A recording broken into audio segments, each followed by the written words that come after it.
the United States. Our online audience, can you hear us?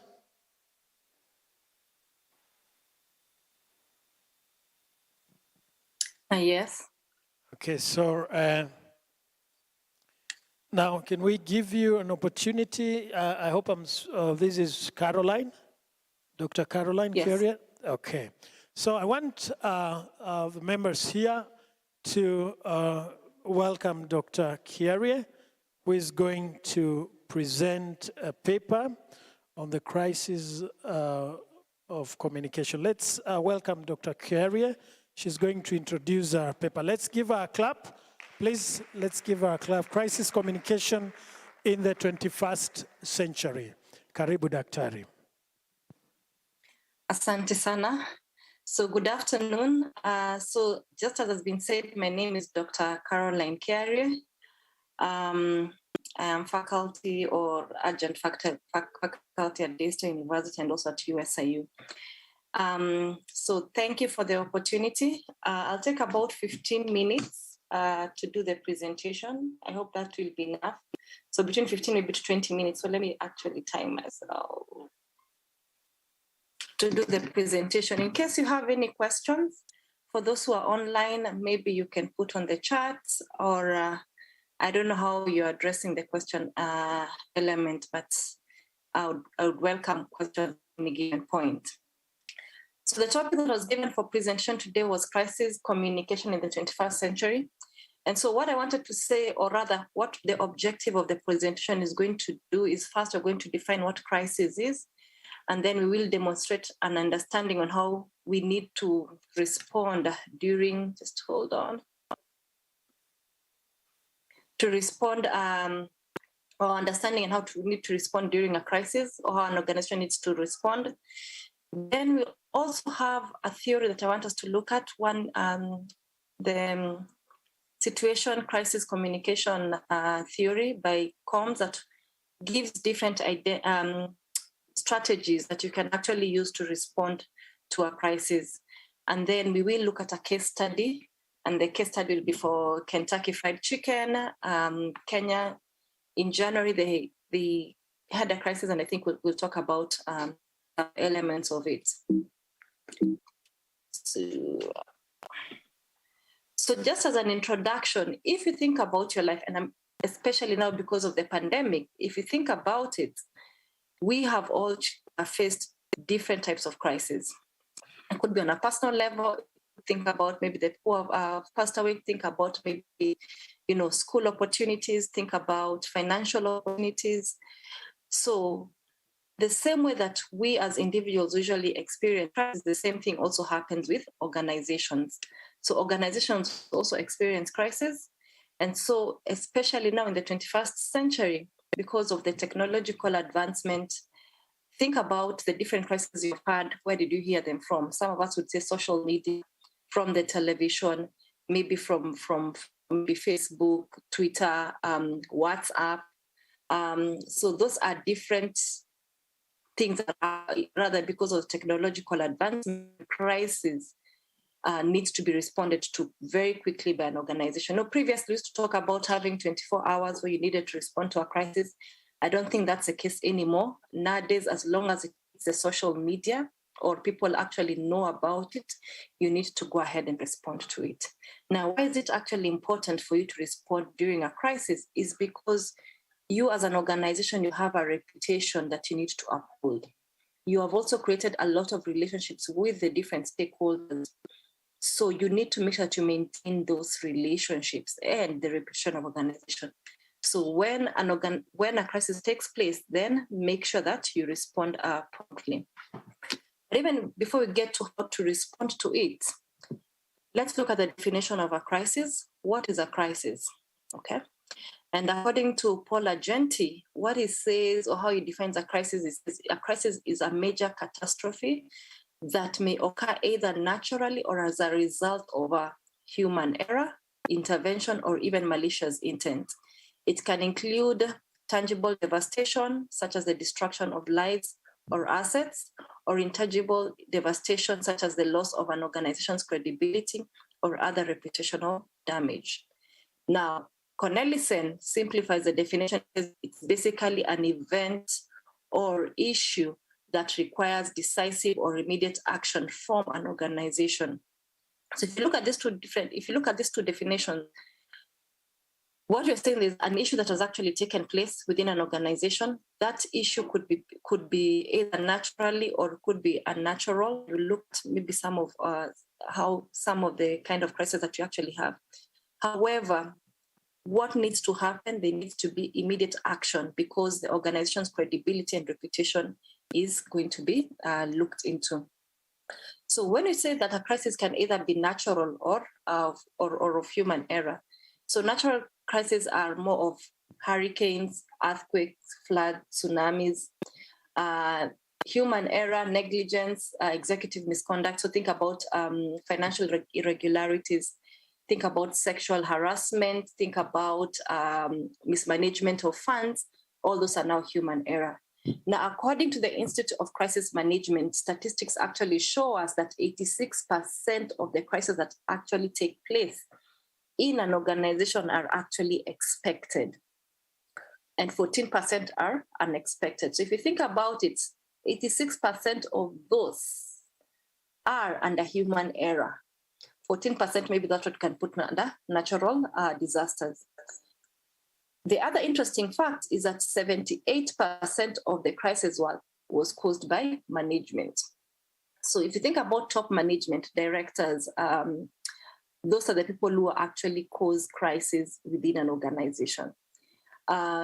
So one would want to know then why, if these are expected, why do organizations actually let themselves get to a place where they're not handling the issue that actually gets to a crisis? Some of the things that we're going to discuss today.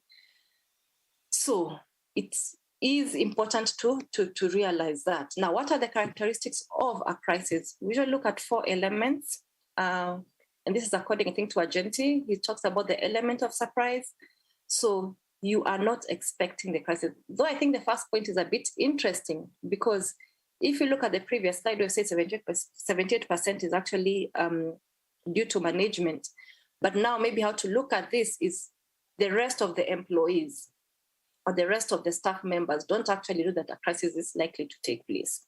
So there's usually that element of surprise, or even different stakeholders, both maybe internally and externally, are not ready for a crisis. The second element is the insufficient information.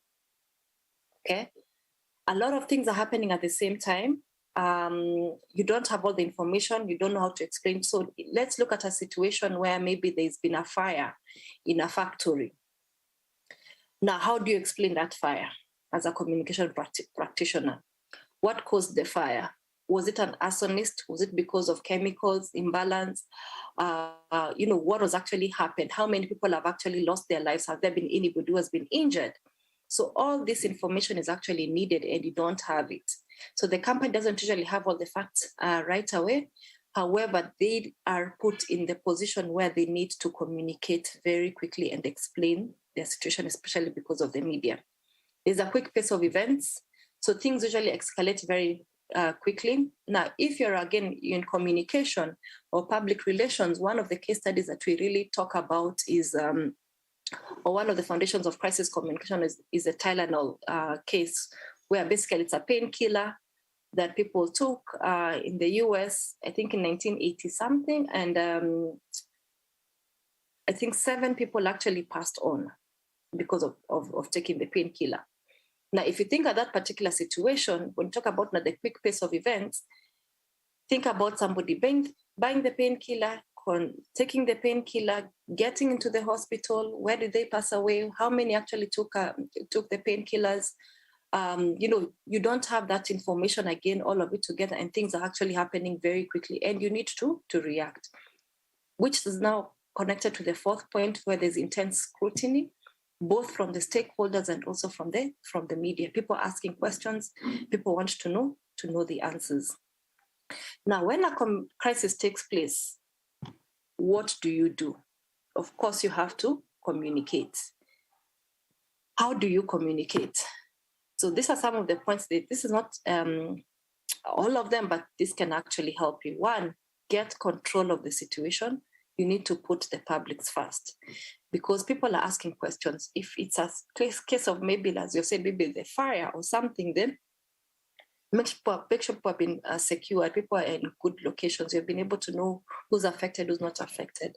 So put the stakeholders first, get control of the situation. The second thing is gather as much information as possible.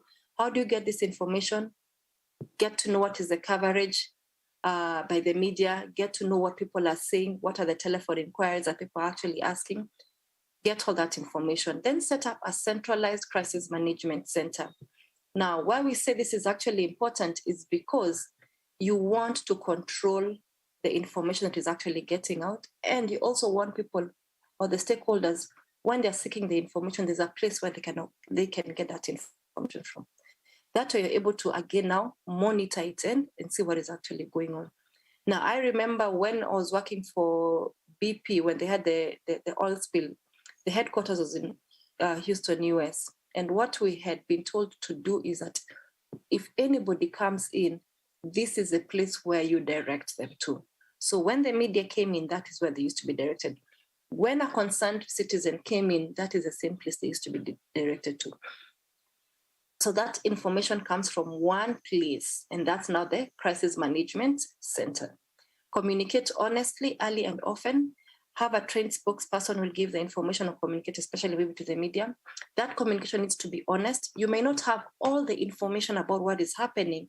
However, make sure that you communicate that information accurately. And so we say in communication, never say no comment, especially during a crisis.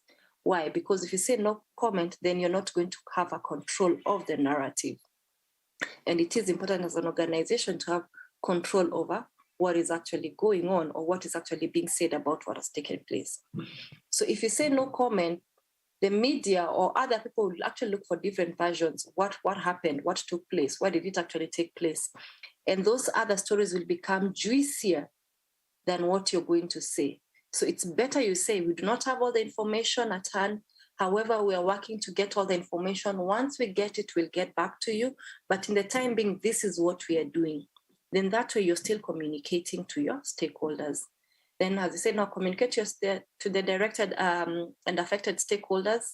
Then you must also remember that the business must continue. So what we mean by that, if I'm to give an example, if you had an advertisement that was airing on mainstream media, will you continue the advertisement? Will you put a stop to it so that maybe you can address the crisis? Those are some of the questions that you have to think about. Now, if there was a fire, should employees still come to work, or shouldn't they come to work, or what? How do you actually handle those situations? That's why I'm saying now the business must still continue. So you need to think about how you're going to handle other aspects. Now, let's look at how do you respond to a crisis? And I think the best way I can look at this, or one of the ways we can look at how you respond to a crisis, let's use a theory. Now, this theory is by COMS. It's called Situation Crisis Communication Theory, or SCCT. Now, what this theory does, it looks at different strategies. Under the strategies, you have the tactics, and you have now what the definition of the tactics are. So if you look at the slide that I'm sharing right now, on the first column, where they talk about deny, diminish, and deal, those are the strategies that you use to communicate. Then the middle column talks about attack, deny, scapegoat, all the way up to apology. Those are the tactics. And then the next now defines what each is. So for example, if there's a crisis in your organization, then you look at it to see, are you the ones who are actually responsible or not? If you're not, then maybe you can decide you're going to deny. That now becomes a strategy. Now, under deny, you also have tactics. Are you going to deny by accusing the person or attacking the person who was actually, maybe there's a whistleblower. Maybe now you're going to attack that whistleblower. The second one is denial, where you say the crisis has not actually taken place. There's no crisis within your organization. So maybe people are just lying, or those are just rumors. And then scapegoat is, you say maybe that crisis was by another organization, not necessarily by your organization. So under denial, then you have those different tactics that you can use. So all the way up to deal. Now with deal, is where, as an organization, you are accepting that you caused the crisis. Okay, so now you're dealing with the situation. How are you going to deal with it? Are you going to offer an apology? Are you going to compensate the people who have actually been affected? How are you going to express your concern to those particular victims? So any crisis, as a practitioner, go through the strategies, see which is the most appropriate, then look at the tactics, and then look at how to handle it. And by the way, you can use a combination of different tactics or even different strategies, just to make sure that you look at the pros and the cons of each and see which is actually the best, or you lead the best for your organization. So what are the steps? So we have looked at how you need to communicate. We have also looked at the strategies or the tactics that you can actually use. Now let's combine everything together and see how it can actually make sense. So during a crisis, this is how you respond. The first thing you need to do is to identify what is the issue. So track all the information, the communication channels, and learn what the issues are and what people are actually discussing. Okay, so if there's been a fire, then you want to know what is actually, where is the fire? When did it actually take place? What are people saying about the fire? Who have been affected maybe by the fire? These are not the part of the issue identification.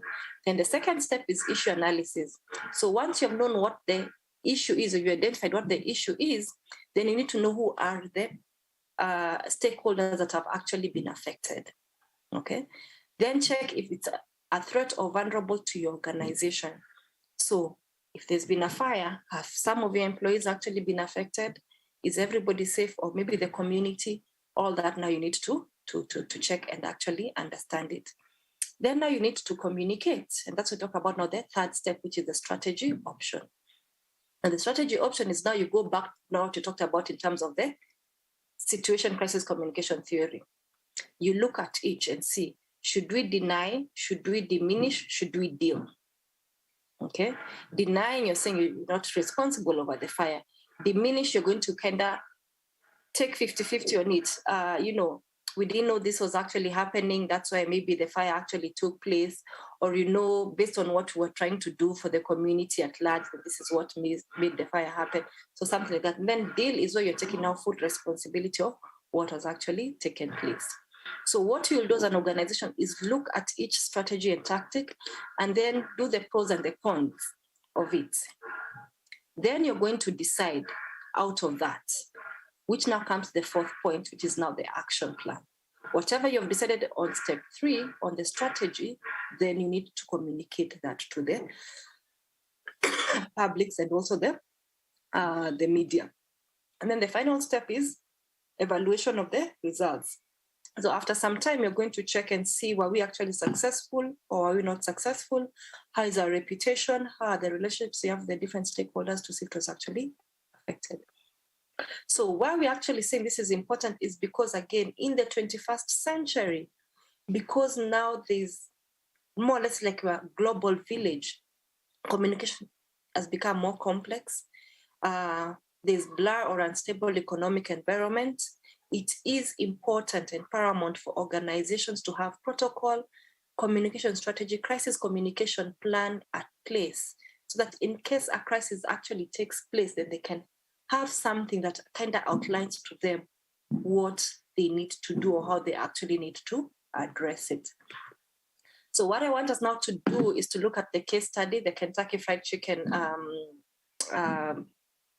KFC, basically, which took place a few months ago, as I said, January. So just as a quick recap on it, on 3rd of January, Kentucky Fried Chicken, on its Twitter page, they informed they have 12,400 followers. So they informed them.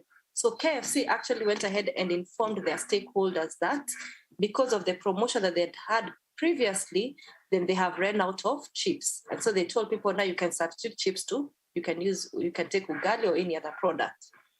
Now, what happened? There was an uproar by Kenyans on Twitter. So some are outraged that they actually don't have potatoes yet. You know, a lot of local people actually still have potatoes, and where they're actually importing their potatoes from a different country, which is actually Egypt. So some even suggested that they boycott the KFC. So I want us to watch this video, which was now the news, what was put on news, I think, yeah, Citizen. So let's watch that. Just hold on, please.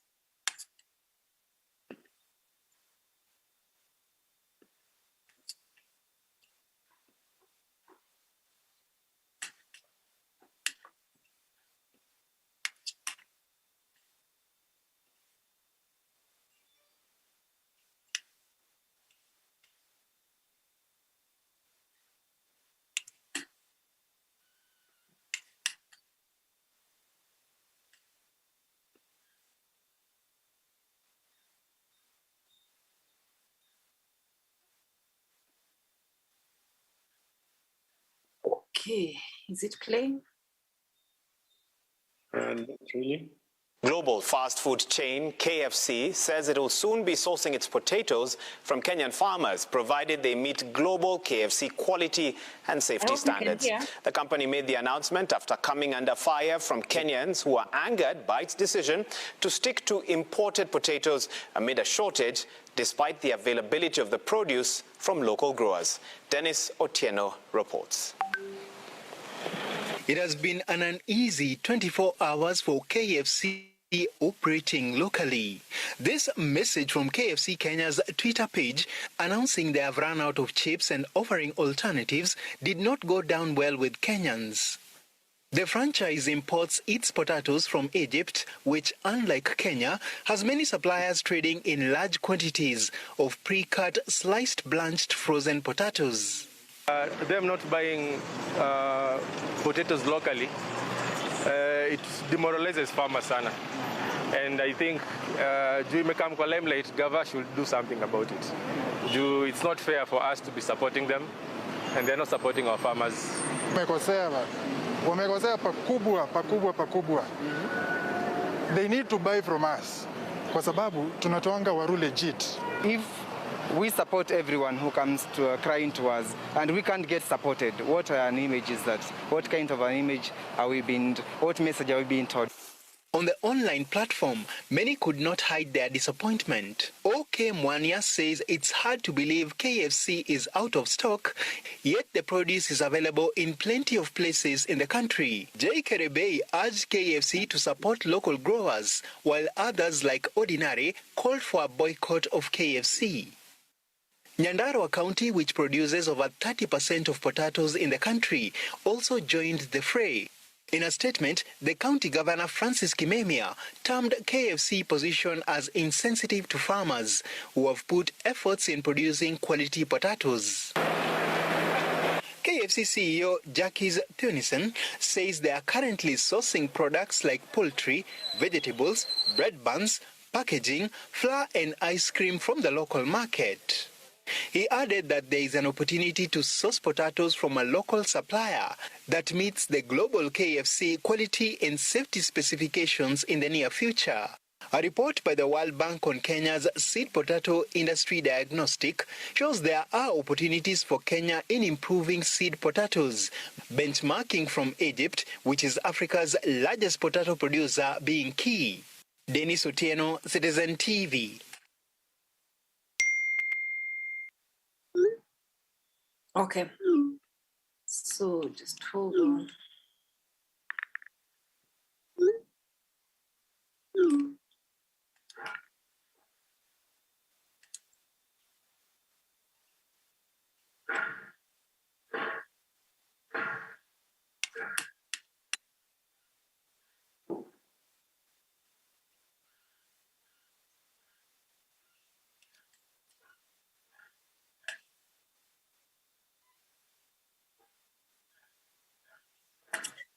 So if you look at that case study of what had happened with KFC, then you can see it ended up just based on the comment that they'd actually made themselves as an organization. Then it of course had a negative implication with the different stakeholders, and you can also see maybe based on their comments. Now, some of the competitors, of course, took advantage of what KFC had done. So like Burger King, they actually said we have enough potatoes for, we have enough fries. We are not going to run out of them or whatever. So, they're taking part of their, their customers can actually decide to go there. But now what I wanted us to do is that if you go through the steps that we talked about in terms of the steps in crisis response management from the first one to the fifth one, then if you look at the first point being the issue identification, then you can see that the issue identification is that KFC had actually ran out, or they had a shortage of potatoes, and they tweeted about that. Now, the issue analysis is that based on that tweet, it actually angered their followers who requested even for a boycott if they do not accept or source their potatoes locally. Now, the action plan, if you look again now, the action plan now is based on the SCCT theory. Then you can see which strategy did they actually choose. And for me, they chose two. One is that they used the one for deny. So where they actually blamed the farmers for not meeting the standard, and that's why they don't actually get their potatoes locally. And their CEO actually said this to standardize. The reason we cannot buy local at the moment is all suppliers need to go through the global quality assurance approval process, and we cannot bypass that even if we run out, to ensure that our food is safe for consumption by our customer. Then later on, I think now because of the outreach on social media, then he came back and he said there's still an opportunity to source the potatoes from the local suppliers that will meet the global KFC quality and safety specifications in the near future. So he used diminishing way, he said, now try not to justify. We're not taking it, but should they be able to meet what the specifications are, then definitely we will go ahead. Now, of course, we don't have the evaluation because you're yet to see if the government is actually did anything about it, and later on to see if actually people are still consuming from KFC. So that's maybe something that need to be done maybe 6 months or maybe down the line to see what the evaluation was. So what I can say in conclusion is that during a crisis, communication needs to be done immediately due to the pressure from the public, the stakeholders, and the media attention. As you have seen in the case study, this happened just based on social media posts. So one voice can actually make something now, or communication actually have its own life. From social media, from the tweet, we actually see mainstream media, different channels actually went ahead and picked up the story of KFC, and it was actually broadcasted, and that is what now we have checked on. And I think that is all I have to say today. Unless you have any questions, then I stop my presentation there. Back to you, Chair. Okay, let's let's clap for Dr. Kiarie. Please, let's give her a good clap. That is indeed a very wonderful presentation on crisis communication. Thank you so much, Dr. Kiarie. I joined late. Dr. Ruth Wino, could you clarify if she go on at this point? Ruth? Daniel? Okay. Daniel, no problem. We'll just take it up. Are there any questions for our guest today, Dr. Kiarie? Kiarie, thanks so much for that lovely presentation once again. You're welcome. Yeah, I only have maybe a suggestion as to probably the use of the theory there. This is just to open up the floor for a little bit of small discussion, because I know you also have to rush for another event. But then you talked about the SCCT theory by Cobbs. But then again, you realize that in this day and age, we cannot talk about SCCT alone. I mean, there has to be the SMCT, the social mediated crisis model that was developed by Jean and Lee in 2000 campus from 2017, 2010 actually it was. Because you see again, the example you've given is all on social media, and the other one was the one that SCCT tends to rely more on the mainstream or the traditional media for that matter. But that was just to open up the conversation. Is there any questions for our guest today? Thank you, Omondi. Omondi is the discussant, and so... Any questions? Evans, Samuel, Cynthia, even a comment?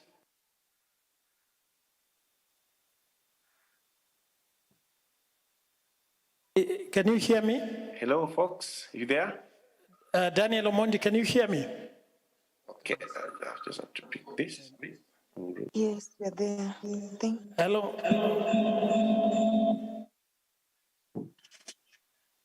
Daniel Omondi, can you? Sorry, folks, I had to attend that from Dr. Kiaria, can you hear us? Dr. Ruth Owino. Yeah. Any questions? Daniel, can you somebody who has a name like mine? Daniel Shira over there. You there, Daniel?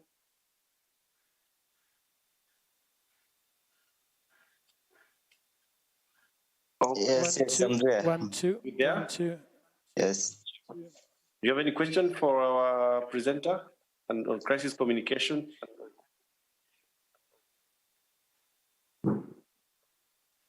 Okay.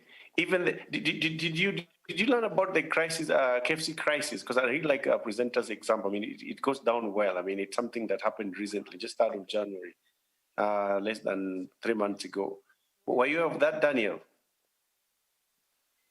Or anybody in the panel who was aware of the crisis at KFC? 1, 2. 1, 2. Check. 1, 2. Check. 1, 2. Check. Okay, check. You are aware, yeah? Yeah. Yeah, you look like you're a good person of KFC chips. Probably that's why you're aware. I mean, it's common, and most students like eating from there. So, yeah. Mm-hmm. That's nice. There is something that the presenter said, which I also want to link to the morning. Anybody who attended the morning session, the guest speaker from the CEO of PRSK, she talked about the time when they're having a bit of crisis. I don't know whether that was, no, she used to work for AMREF. Remember anybody who was in the panel, you know? And she said that issues, I think somebody asked a question about government communication. Yes, I remember. And she said how difficult sometimes can be as PR people. Going out to explain something. Talk about the issue of honesty, you know. Try to say the truth because, you know, the truth will always set you free. I think that the guest speaker mentioned something that effect. Any questions, folks? Kennedy, Omondi, Kevin? Omondi, can you hear Hello. me? Omondi, can you hear?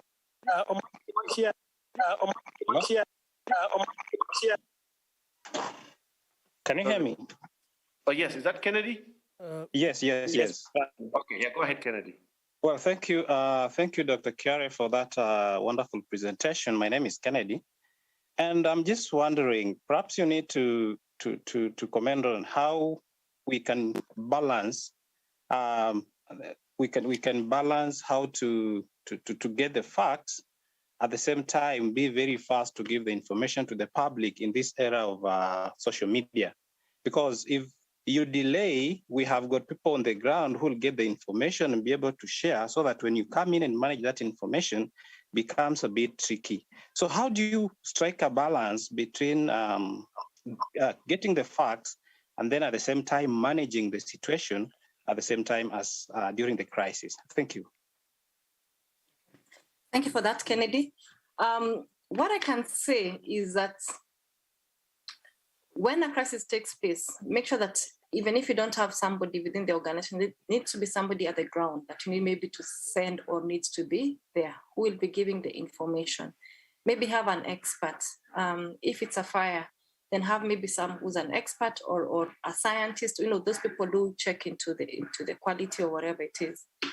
Now, what I can say, yes, the information you're supposed to be sharing should be factual information. Okay, and that factual information may take time before you can, because you need to verify that information and make sure it's actually accurate. What I would advise is that instead of let's say, keeping quiet or saying we're waiting until we get the information before you communicate. It is important for you to let your stakeholders know that, hey, we know that different maybe versions are coming in and the information that is coming in may not be accurate. We are trying to get factual information and you're trying to work fast at it. Once we get it, we will give it to you. So maybe don't listen to all these other versions. If there are other versions, what we're asking is give us the opportunity to get the information right. And once we get it right, then we will communicate it to you. What most of... Hold on, have I been speaking to myself all this time? No, I've been getting you, yeah. I can hear you, Caroline. Okay, so what you find that organizations usually do at times, they keep quiet and they don't want to give any information. And that's what now we try to say, do not do that. Try and say something so that people will give you that opportunity. And what you'll find the stakeholders will actually say, you know what, wametuambia tuwapatie dakika kadhaa, siku kadhaa, whatever it is, wakipatia information watatujulisha. Than listening now to all these different versions. So get somebody at your ground, get appropriate people where the crisis has actually taken place. And unfortunately, yes, you'll have to work very quickly to get that information out, but always reassure your stakeholders that you're working on it. Okay, so the constant communication needs to be there. If people are commenting on social media, you still have to have somebody else who's actually now responding to those comments so your organization can see that you're actually controlling or you have a handle of the situation as you're working on the background to verify the information. Thank you, Dr. All right, good one. Is Mr. Mbatia here? Mbatia? Hello. I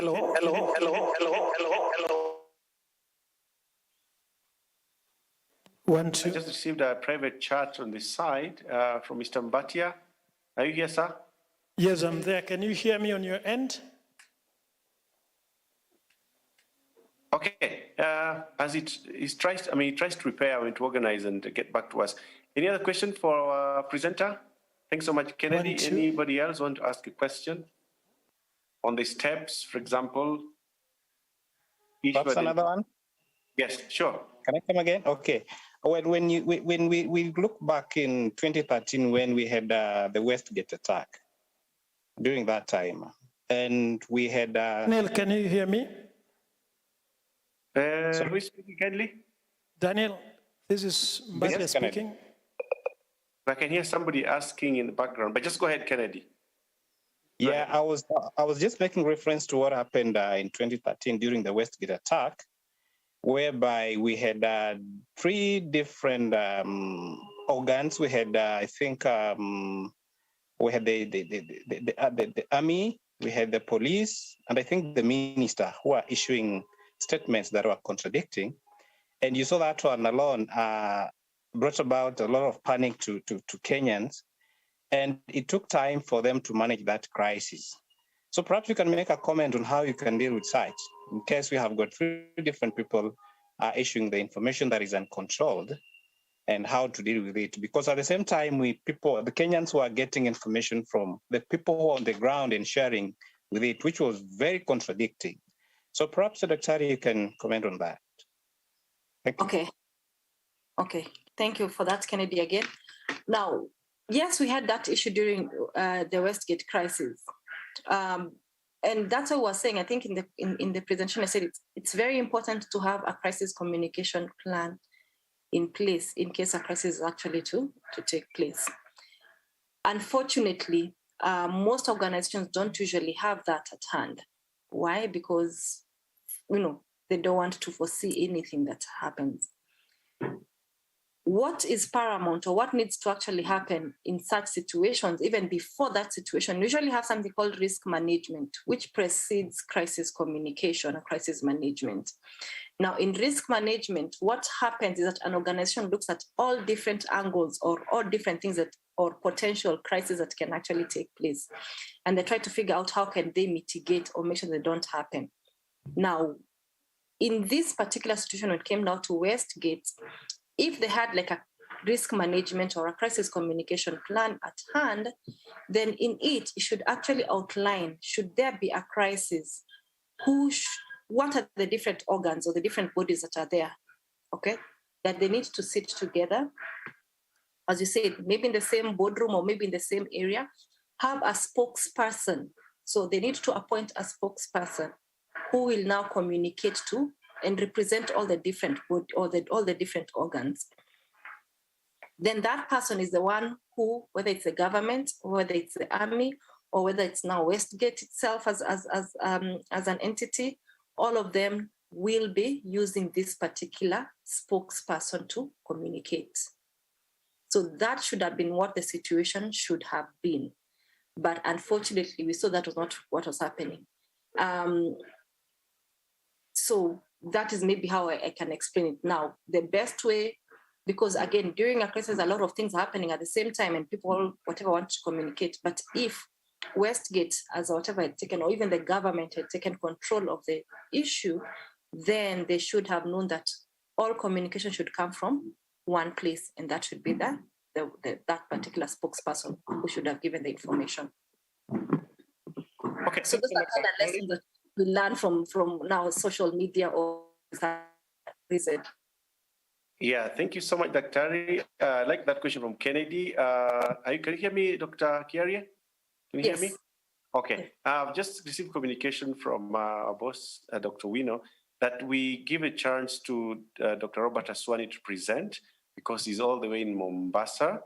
And by the way, Kennedy, if you can hang on to this conversation, because Dr. Aswani is an expert in that area of government communication and did his research in exactly that area on terror attack by the, and I can see Dr. Kiari shaking her head. Probably Dr. Aswani will coming to present something on government as a risk communicator, Kenya government's communication on terror in select cases. So Kennedy, can you hang on and listen to a bit more elaborate answer from that? But obviously, thank you so much, Dr. Kiari. And at this point, then I'll ask Dr. Aswani to make his presentation. Thank you, Dr. Thank you, Caroline. And welcome, Dr. Aswani. Thank you so much, Dan. Thank you, Dr. Kiari. That was amazing, just setting the stage for crisis communication. And as I make my presentation, just to underscore that quite true that the source as well as the audience are so key in this process, and a crisis communication plan would be one of the things that you would want to look out for as organizations communicate. Now, I have a presentation which I will run through. I think Dan gave one that should be presented tomorrow, but I think this would still work for the question that Kennedy asked, and then we can have a discussion because the paper is being presented together with Dan tomorrow. Now, one of the things that even as we look at crisis communication and think about the audience is what is the credibility of the messages that we are receiving, and especially when we are looking at the source of information that we are giving. And if you hear Kennedy's question, it goes down to these levels that we want to understand whether the government, when it spoke about terror attacks, and I mean the other paper looks at Dusit, it looks at Garissa University and Westgate.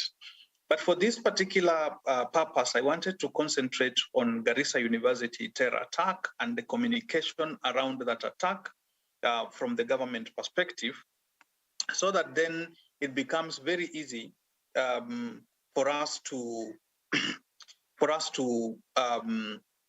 look at whether there are any metrics that we can focus on and say that there was credibility or not. Now, it has been discussion around risk communication, and you'd ask me how this then relates when we have a threat of the things that we really value. Then we are already looking at it in form of risks. But we can also, in the larger risk communication, ask ourselves, are we dealing with consensus communication? Are we dealing with crisis communication? So that then, even as we talk about these integrated things, we are looking forward to asking very pertinent questions in the sense that are the things that people value, life, property, peace, tranquility, threatened by certain acts that then bring confusion amongst the audiences or the stakeholders. And so if I were to give that comms definition, then we are interested in the dialogues that organizations have with the stakeholders. In this case, the government having dialogue with the victims of the Garissa University terror attack. And the understanding for them is that they can be more comfortable with the risk, which was a terror attack, and then how were the risks explained to them, and were these concerns well understood by the audiences? By the way, and Dr. Kiarie did touch on this, as you look at audiences and what you might want to call stakeholders, one of the things that you are really interested in is what we call the NICE acronym. What are the needs of the audiences? What are the interests of the audiences? What are the concerns of the audiences? And what are the expectations of the audiences? If these are well put together, then you can actually segment your audiences in preparation for a crisis or to handle or mitigate a risk. Now, remember, we come from a part of the world where sometimes thinking about bad news is not a very good thing.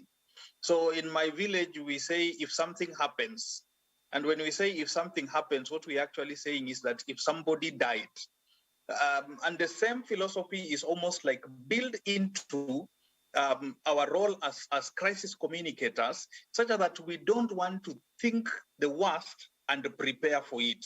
And that begins to show the gap within which risk communicators, crisis communicators find themselves in a problem. The state is formed out of a social contract. And the social contract is between the state, that amorphous body that is represented by the government, and a group of people who later becomes citizens. Now, if you read theories around social contract, Thomas Hobbes, J.J. Raku, you come to a conclusion that people enter into an agreement with the government so that their lives and that of property that they own are protected. Now, it is so interesting that the two things that the government seeks to protect are the same two things that terrorism almost comes to counter. So terrorism comes in to counter the fact that, number one, government is supposed to protect lives and property. So they will kill, they will destroy property, and in the end tell you that the government has not done what is its role, which is to protect humanity and the property that is concerned there. And what then this means is that as the government has to take a position and presents itself in the right manner, you cannot avoid communication. And so even in a terroristic situation, the government is compelled to respond, one, to give the right perspective because their image is already painted black. The terrorists have already said that the government cannot execute the very reason it was formed, which is to protect lives and property. But the second thing that government is forced into a communicative action is the fact that the media, and again, if you listen to Dr. Kiarie, you notice that there's a very strategic role being played by the media. And the media will already have reported what is happening, be it traditional media, be it new media. It would already have reported what is happening, and so met some of the goals of terrorism, which is to broadcast the fact that there is a terror attack. And so the government is coming on the backdrop that they have to respond to these things, but also give information that will make citizens and victims especially to make informed decisions. And so the government is responding to an equal communicative effort from terrorism. If you read literature on political communication, you realize that the very fact that there is an act of terror is in itself a political communication that there is something that the government is not doing correctly. And so we look at violence as a form of communication.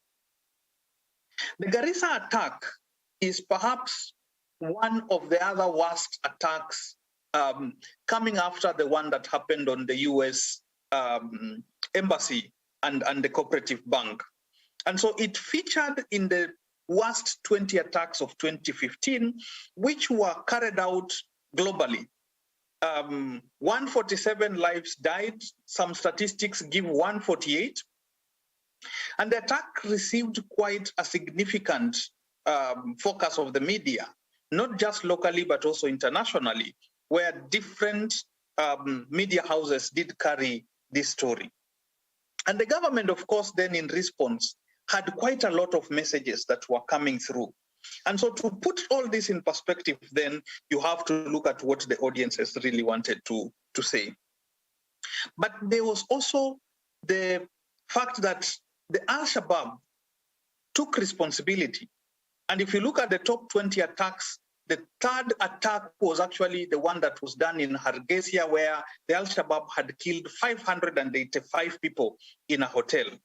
And so this attack made a lot of significant changes into government, and therefore a focus that one could look at as they study and ask themselves, was the source so credible to allow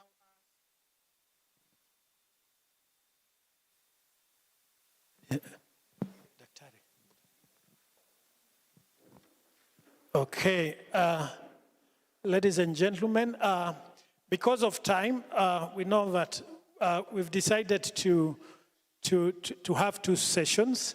So those ones that are online will continue online, but we want to give an opportunity to our guests all the way from the United States, Boston.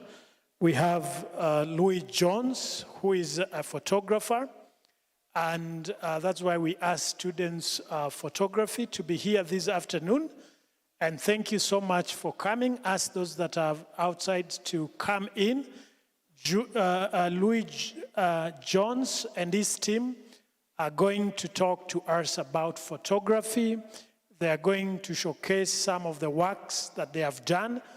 He is a renowned photographer who's done photography for many years.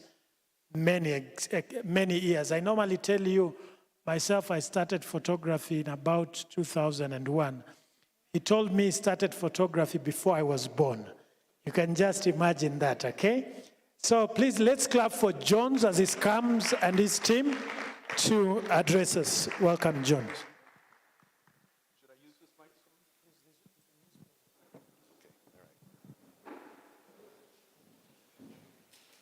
Okay, all right. Oh, boy. If we can get some photographs, I'm going to start by talking a little bit about myself, and then I will talk a little bit about my career and integrate it into the idea of photography, but also why a lot of you are here. Let's see. Okay, we are up. I can begin. I'm a photographer, and I think you all know that by now. I'm from the United States. I'm from a city called Boston, Massachusetts, which is on the east coast of the United States. And I have been taking pictures longer than anybody in this room has been alive. All right? So, and I mean as not just as a career.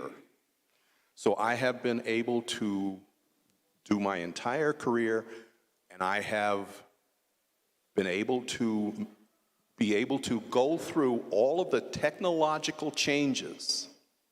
When I started taking pictures, we used to look through big cameras with black cloths, upside down. None of you know what I'm talking about, but that was the large cameras. We went into the darkroom, we processed film. We presented this film to our clients or to our newspapers. That's when I started. So all of the technological changes that you have engaged in here in school have also been a part of my career. And I have had to navigate, I have had to learn all the same things that you have had to learn maybe a few years ago before you started, but I've had to learn. So now that we're using digital cameras and cell phones even, going from big cameras like that to cell phones, producing even better pictures. Anyway, I want to talk a little bit about what photography is on the world global scale and on my personal scale. You see here some of the editorial. A lot of you, I hope, are photography students and know that photography can be into many different categories. There are wedding photographers. There are architectural photographers. There are food photographers. There are newspaper photographers. But one of the things that we do, my studio does, and I have two wonderful people who work in my studio. I've had fairly large studios in Boston still to this day. They come to work and everything, and when we go out on location, location for us means that this country, Kenya, is my 61st country that I have visited on assignment. So I have been to 61 countries around the world. I have photographed 13 Olympics, both summer, you see it on TV, and winter. So I'm going to show you some pictures and talk a little bit about the act of taking pictures on assignment. This is a photograph taken in St. Petersburg, Russia. And some of the things that I'm going to talk about, we all think, especially if we do photographs around our own neighborhood, we're dealing with people that we know. We're dealing with people that we often speak the same language. We deal with people that eat the same foods, sometimes even think the same way we do. But when you start to do photography, commercial photography, halfway around the world, you have to learn other cultures. You're hampered. The difficulty is not being able to talk to people very often, which is such an important factor in photography. So this is St. Petersburg, Russia. I don't speak Russian. I can't read Cyrillic. I got off the plane and I was with a client and I was literally unable to read, deal with the money, or talk to anybody. So I had to learn how to get through those things. And that's part of what being a commercial photographer who specializes in going around the world. Okay, let me see if I can. Mike, do I go back? Or do I have a hit the middle? There you go. All right. So, a lot of our work is portraiture.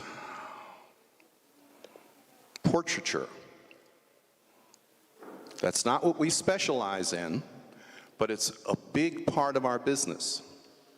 And so you all know and use cameras, very often do your selfies and things, but in commercial photography, I have to make the CEOs, the politicians, and things like that give me enough time to make a photograph that can be used. This is the editorial work. This is the stuff that we do for magazines. We shoot for National Geographic and magazine. I don't know if you've ever heard of it, or Time magazine. These are kinds of places that hire us. Then we do pictures. And this is a project that's ongoing. This is one of my projects I'm doing right now. This is up probably 40 stories above Boston. These men are building, these men and women are building the huge skyscrapers that line the skyline of Boston, going up there with all the equipment, carrying all my equipment up there to be able to illustrate. So these are very important kinds of pictures that we do.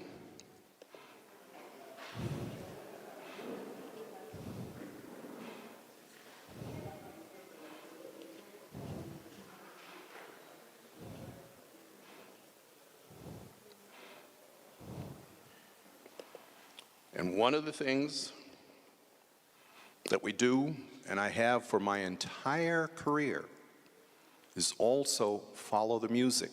I'm going to talk a little bit about that later. Follow music, the kind of music that my clients are important about. This is the kind of thing where I'm trying to make the music. I'm going to show you an attempt right now. Make the music actually be heard on camera. These are some of the editorial kinds of problems that we are involved in. I'm trying to use my website. I'm sorry, everybody. The presentation is archaic because I'm trying to use my website to inform. Here you go. Anyway.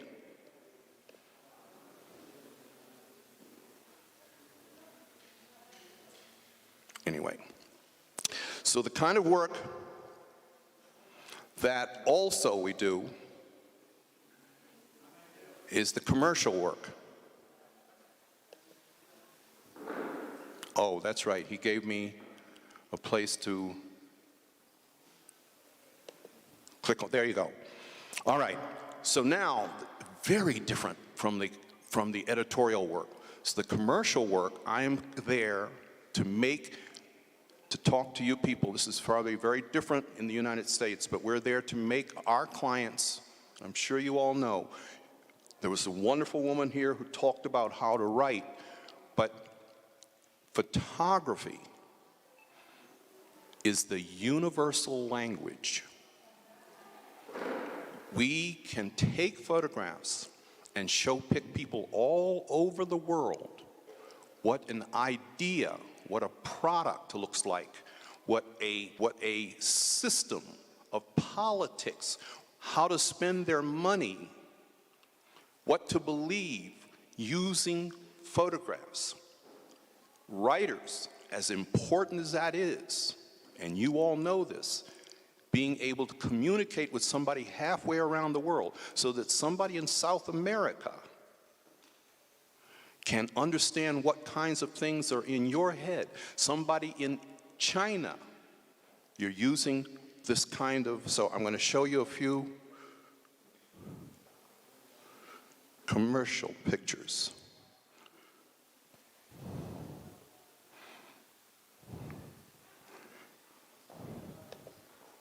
So you see, we're dealing with high tech, we're dealing with low tech, we're dealing with things in photography, in a commercial studio, solving visual problems without words. Think about it. We're taking pictures of things that are too small to see with your naked eye.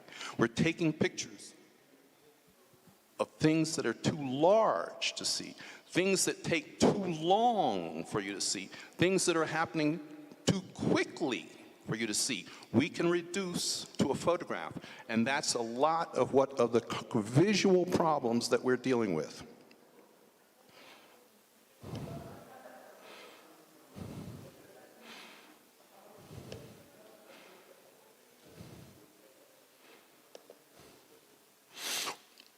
Commercial photography usually is a thing where we're trying to make our client look good. Not always, but often the crisis management people were just talking to you about crisis management. We also deal with the problems, what things that are looking bad. We have to show people what the problems are, but very often our clients are hiring us to make them look good. So this is an electric company. We did their annual report 2 or 3 times several years ago.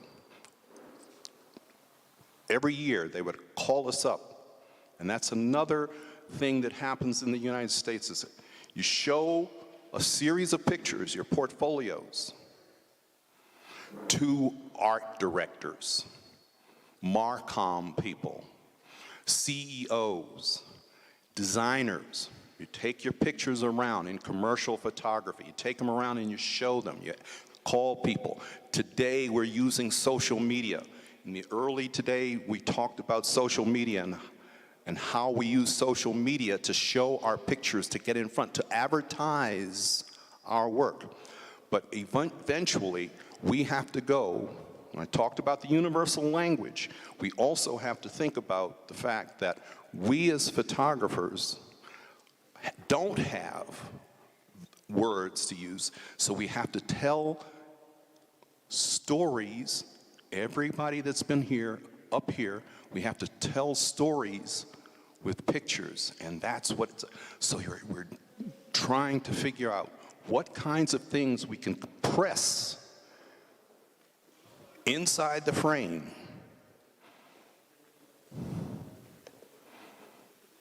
and then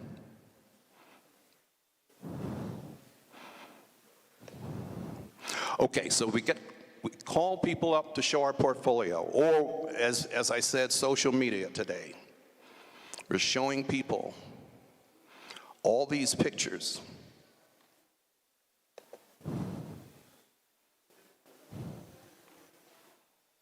All right, I'm going to go to the next. So we're showing people our pictures. They tell us, we sit around and discuss just like you do in class, ideas. What is their story? What is the story? One of the things that I always ask my clients, who is your audience? You've heard other people today talk about that. Who are you talking to? Are they 50 years old? Are they female? Are they kids? All of those kinds of things are important.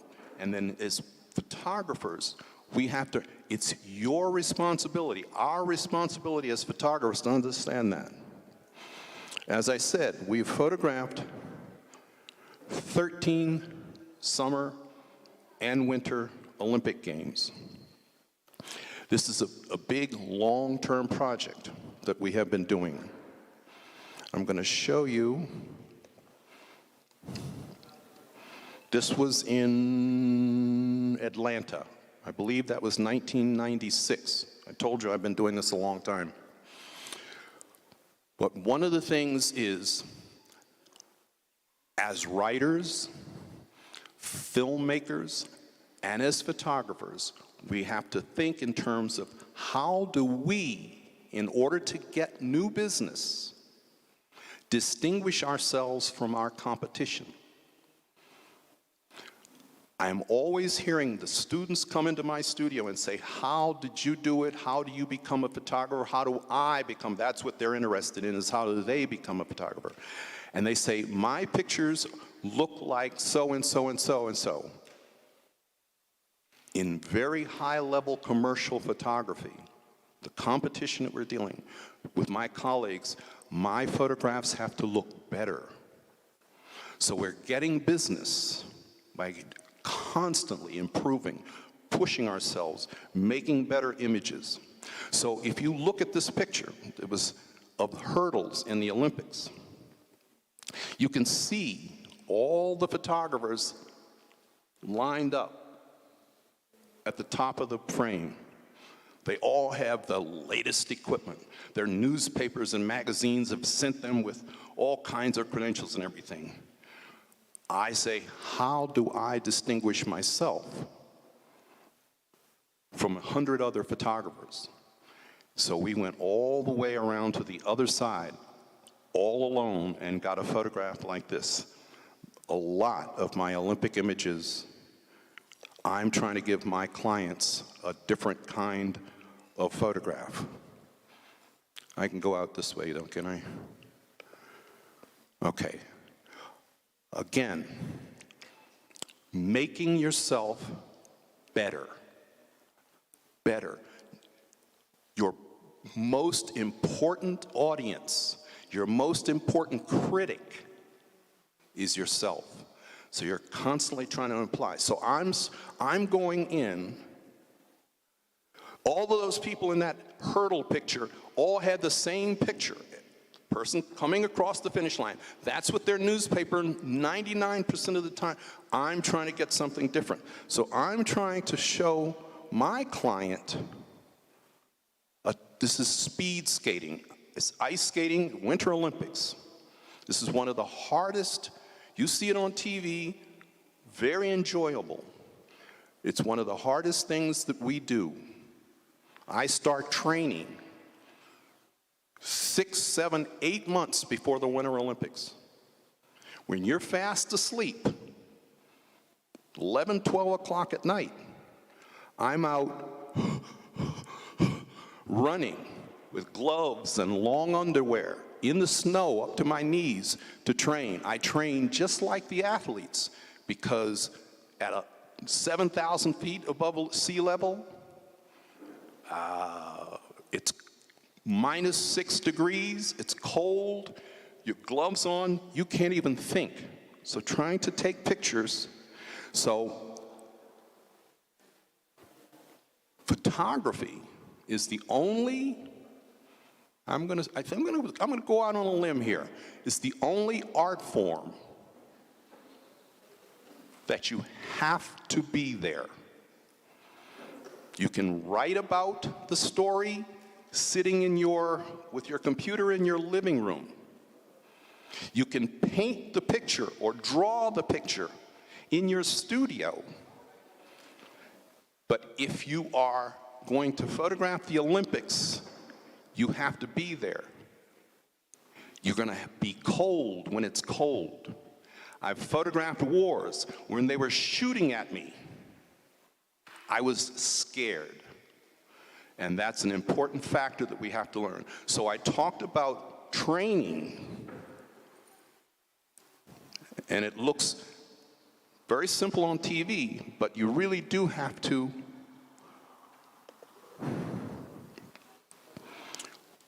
get into a situation where you're trying to make better pictures than your colleagues, your other people. You're competing with yourself, of course, but you get that front page photograph.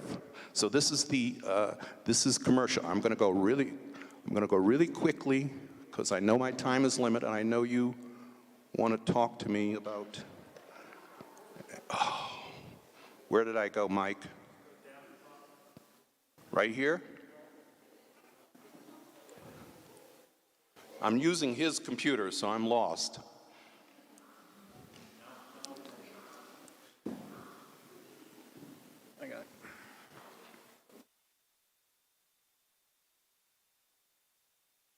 I hit the wrong thing. I use a Mac, and we couldn't get my Mac to work. Yes, that's exactly right, exactly right. I'm going to go to tell you why I'm here, what we have been doing. In a commercial studio, you have to make money. That is, I know that a lot of you wonderful artists say, oh, I don't believe in money, I want to do my art. But in fact, in order to exist, you have to figure out a way of monetizing. Are you getting it? Okay. Doing the advertising, doing the annual reports, doing the brochures, doing the magazine assignments, getting the phone calls, and fulfilling projects. But I'm not, in many ways that's very commercial, but what feeds the studio, what feeds our soul, what feeds our inner thoughts is to actually do what we call long-term projects. So I photographed 13 Olympics. That's 20 plus years of Olympics. I photographed men and women on death rows in the United States. It took us 6 years to get permission to go in and talk to people who are about to be executed. We did 2 books out of it. We have done all kinds of other big, long-term, complicated projects to tell stories that nobody else may have access or be able to do. But this one is the one that we're doing right now. This is why we're here. Up until the pandemic 2 years ago, we have been going 2 or 3 times a year to a different country. I'm going to show you. This is the Pan-Africa, and I would love you all to go on and see what we're doing. We're showing contemporary Africa. We're showing in the United States, we do not know, they do not teach well in the United States what Africa looks like. Their misconceptions are so outdated. And I realized that several years ago.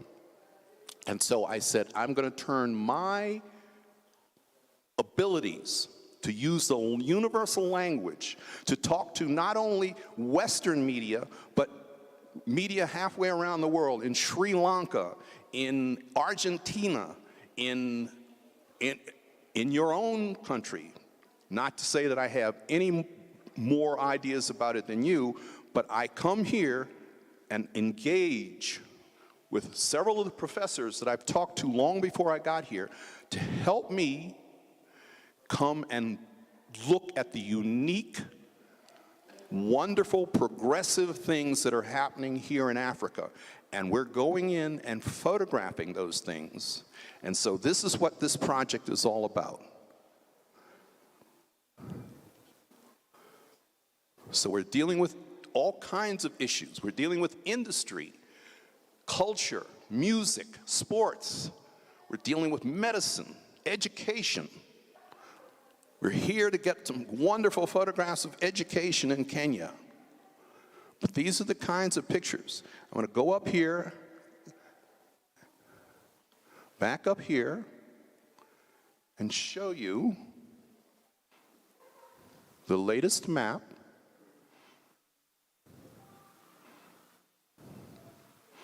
It's downloading slowly, sorry. There you go. Here it's coming. There. This is currently where we have been, where we're going. So all of the red places we have visited over the last few years. As I said, COVID really interrupted. We have not been able to go anywhere. So this is our 15th country. You see the green there. So we're here photographing. We'll be here for the next several weeks. Anybody that's here that has a creative idea, I would really appreciate your being able to talk to me about. We're going all over your country and photographing. Okay, so let me see if I can get up here. So, educational schools. Robin here has been involved, was a teacher for many, many, many, many years in the public schools in Boston, Massachusetts, and has been engaging with a lot of the departments of education to replace or to substitute some of the more contemporary photographs of how we are going about getting pictures in different countries. And since every country is unique, we're trying to go one at a time. So this is Morocco. This is a place we were just a couple of years ago. So that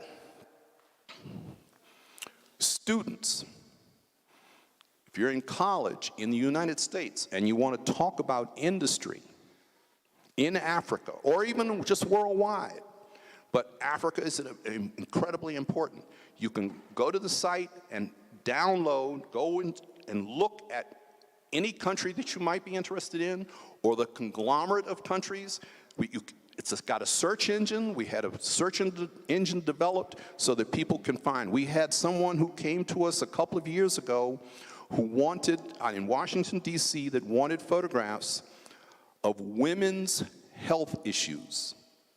So we were able to supply her with photographs, pediatrics, maternity, all kinds of pictures in several countries around Africa. And they were very, very delighted in being able to get contemporary photographs of things like that. But we do agriculture.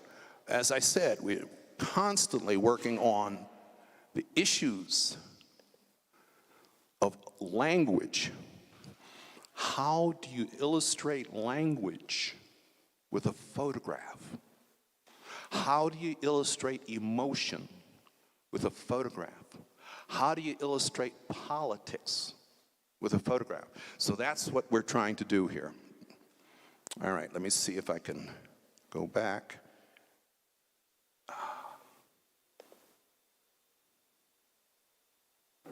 And talk a little bit about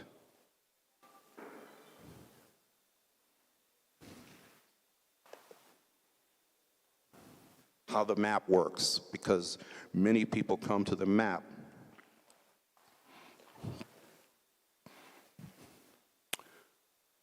there you go. Many people come to the map and use that as a guide about some issues that they're dealing with. And I want anybody here that can help us with these kinds of issues. Now, the universal language, we talked about that. We get challenged all the time. The career spanning all the many decades I've talked about, so long, going from old cameras to new technologies, from film to digital. We have something in our hands, and why we can finally call photography the universal language is because we have social media. And Mike here is a technical genius, and I have been so lucky to have him in my studio for this past several years. And he has brought us up so that we are able to use social media.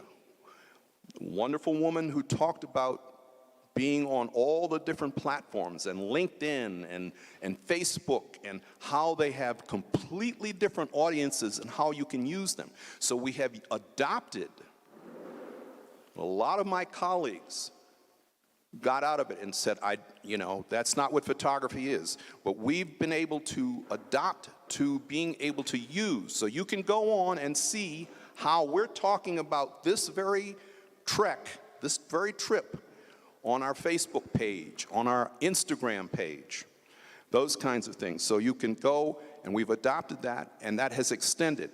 We get clients using that. So I'm going to stop there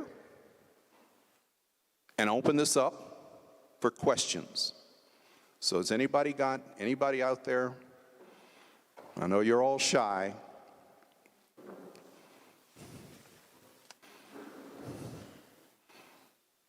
Nothing?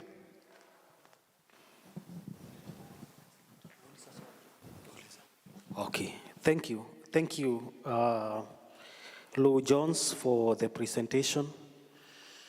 Mumechanganywa na lugha. Mlikuwa mnaelewa? Okay, clap for him. Yeah. Najua msipopiga makofi tunadhani hamuelewi kitu, amushiki, amunyiti. Okay, that is Swahili. Oh, thank you. It's Asante, isn't it? Yeah, Asante. Sure.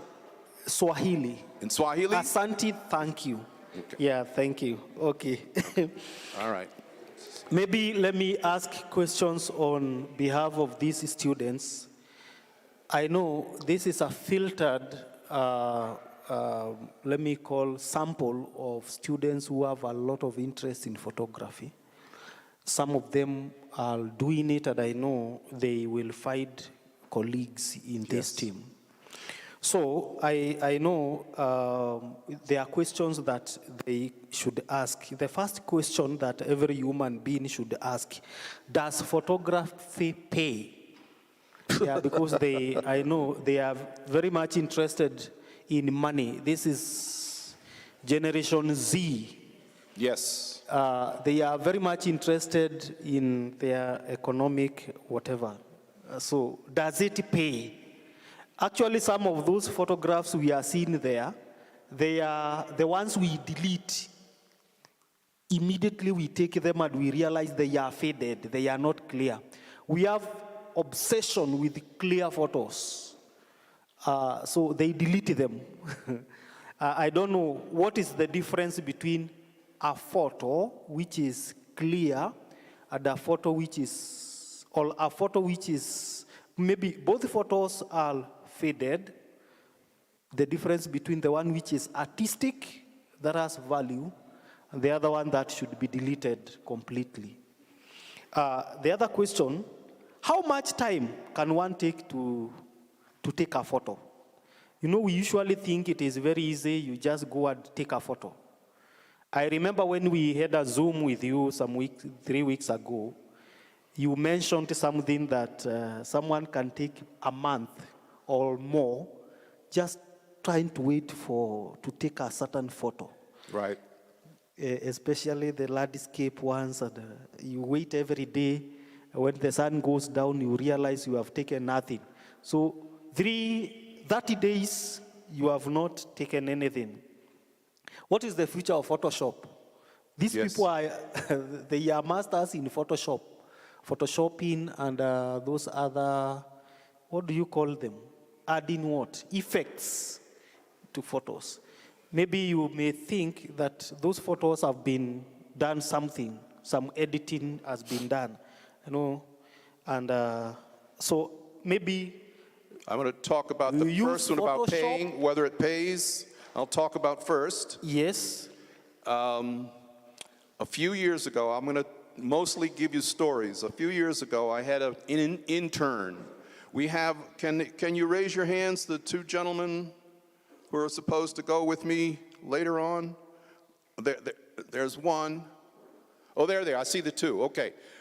We're going to be going around in the Nakuru area and photographing, and they're going to accompany. So these are my latest interns right there. We've had many dozens and dozens of interns over the years who have gone on. Some of them have gone on to become photographers in their own right. But I just remember I saw, this was several years ago, one of the interns came. I saw he worked for me for a whole summer between classes at school, and then I saw him a few years later. And I said, oh, I haven't heard from you. What? He says, I got out of photography. And I was like, oh, you know, why? He said, I learned one thing from you. And I was like, I just lit up. Oh, he learned something. He says, I learned I didn't want to work that hard. And so you talk about pay. I was shocked. I was just devastated that he would. I said, so does it pay? It can, but just like any other profession, maybe even more so, there's a lot of competition and there's a lot of work that you have to do in order to make yourself look better. You have to develop skills, the writing skills, the ability to approach people on the street. If you're shooting people, if you're doing architectural photography, you have to understand design. You have to become, okay, I'm going to tell you one more little story that had to do with that photograph that I showed you. Was in St. Petersburg, Russia. And you're students now. I'm going to go a long way before I come around to the point. But I went and got that assignment. The client went with me, and we photographed all over St. Petersburg, did a book. But I was so nervous because, as I said, I don't speak any Russian. I can't read Cyrillic. So I got off the plane, sitting next to my client, in the taxi cab on the way. I was panicked because I couldn't read any billboards, I couldn't read street signs, I couldn't tell what kind of money I had in my hand, I couldn't speak to the cab driver. I had to get an assignment, but I had to take pictures for the next 10 days or so. And as I was driving in, it was over an hour, I saw the billboards going by, the billboards. I couldn't read any. I couldn't read a thing. It was all in Cyrillic, all in Russian. Until I saw a billboard of a movie that was playing in the United States. So I knew what it said in English, and I looked at the writing, the Cyrillic, and I looked at it really hard and realized that I could read Cyrillic. I had been a physicist in school. My college degrees were in physics. And in the 6 years that I had been going to school and graduate school, I had absorbed, doing all the formulas and theoretical physics that I had absorbed Greek, pi, rho, theta, I had zeta, alpha. We had used the entire Greek alphabet, and the Russian alphabet was based on Greek. And I realized it was so close that I could read the signs. So I tell you about how we as photographers go into the world and develop our business. You use absolutely everything that you learn eventually. Absolutely everything. So making it pay comes out of the work that you do, the work that you bring, the understanding of your client's difficulties, the understanding of your own emotional difficulties, and bring it to. The second question was, what's that? Oh, using Photoshop and things like that? Yes. Back in the day when I started out, which I think probably was a good thing, we now have, in the trunk of the car, we have equipment that we're going to take all over. We're going to light factories and hospitals and offices, all of that kind of thing. But we used to carry trunks and trunks and trunks of equipment. Stuff has been reduced. The cameras have gotten smaller. The cell phones have gotten smaller. The lights have gotten smaller. All of that thing has been reduced. So now we can literally put most of our equipment in the overhead bin on the airplanes and fly around the world and take an entire studio with us. The reason that a lot of this has happened is the digital world that you're living in, that you're experiencing, that you're able to take advantage of, the digital world. So as these cameras get smaller and they do more and more things, when you go, no photograph goes out of our studio without Photoshop now. It used to be in the dark. If you didn't get it perfect with the big cameras and the black claws looking at pictures upside down, if you didn't get it right in the exposure, you failed the assignment. Now we can take photographs, and if there's something I'm sure have used, if there's something in the shadow area that's interesting or important, you can now pull that out. If you've got a highlight on somebody's face who are very self-conscious, you get a CEO. Mike was doing this just last night. We're here doing a job back in America. He's got a computer. He's got his computer. He's doing the CEOs and the vice presidents, and he's photoshopping. And they actually said things in the comments. Can you make me lose a few pounds in the thing? All of that's Photoshop. All right? So you can actually go in and make pictures better. We don't do assemblages. We don't get lots of pictures and put the cars in the mountains and get the mountains from one place and the cars from another place and the people from a third place. We don't do that. All of our photographs are there when we take them, but we do go and enhance.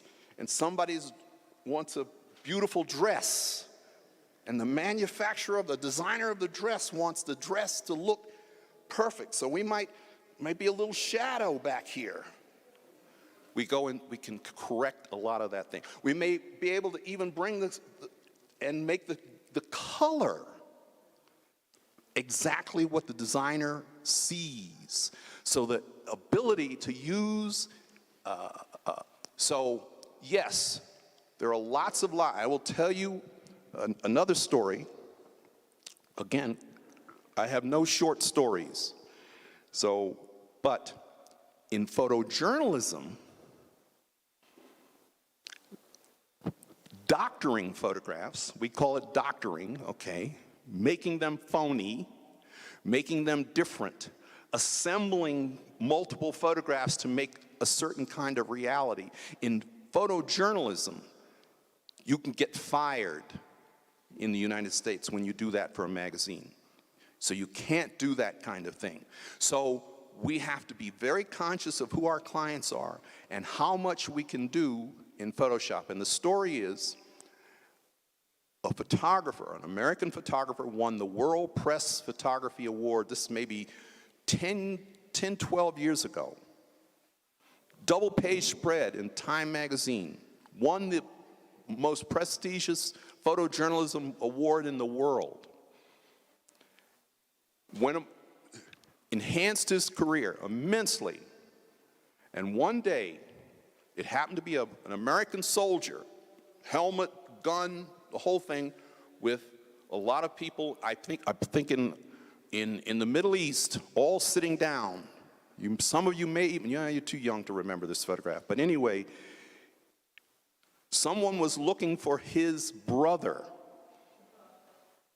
and was looking at every photograph that was taken of the conflict, going face by face because nobody would help him find his brother. None of the medical people, nobody.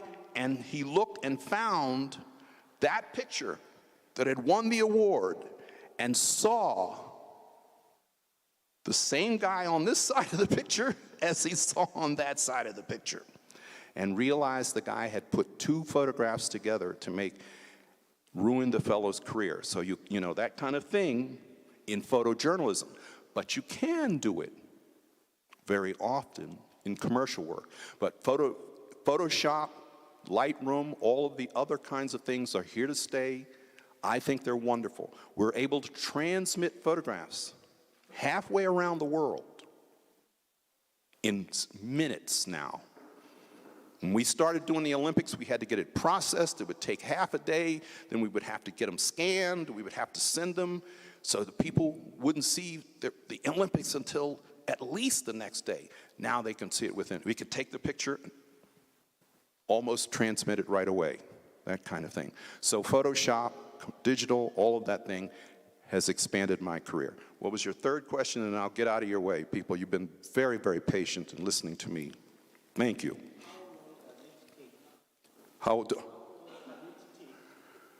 Oh, okay.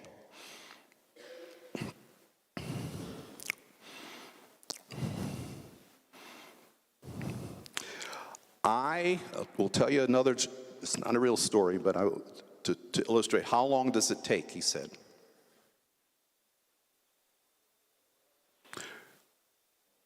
What happens in your learning process, we're using techniques, concepts that come in art, that come from your ancient cultures, come from the Middle Ages, come from the Renaissance. We talk about composition and how we make a good photograph and what makes a good, what in the paintings that you have in your culture. Those are and those are rules that you have to have this here and that. In photography, as I said, you have to be there and everything is in motion. So sometimes I say that composition in photography, which is a very different art form, is based on two things. This is the Lou Jones theory. Based on weight, I'm going to use them English words here, so I'm going to hopefully you'll weight and weight. W-A-I-T and W-E-I-G-H-T. Weight. No, I'm going to start with the first one. That's the last one first. Weight. How much do I weigh? Weight. 50 pounds. 100 pounds. Weight. Well, weight in composition is how you use the things that you put in the picture. Since you're responsible for everything that's in that little frame, you're responsible for every millimeter. Where do you put the person? Black has more weight than white. Red has more weight than blue. Weight. So how much red do you need to balance off the blue that's there? So we compose organically with these pictures with W-E-I-G-H-T. The weight is that we may have to wait. We see something outside, but it needs something else. What do we need more? Do we need a color? Do we need a car? Do we need a person to be passing? So we have to wait for that. So we may have to wait a few minutes. We may have to wait a few hours till it's sunset, till it's sunrise. So we may have to see what we're going to, but it's 3 o'clock now, but I need 8 o'clock in order to get the right picture, to get the lights in the skyline, the lights in the buildings against the skyline. I may have to wait.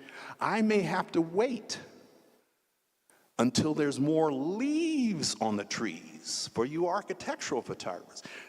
Scrawny trees with no leaves on them. Not a good, client doesn't want that. So we may have to wait a season. All right? And then you have the other thing that you have to wait for the project to really develop. This project has been in my head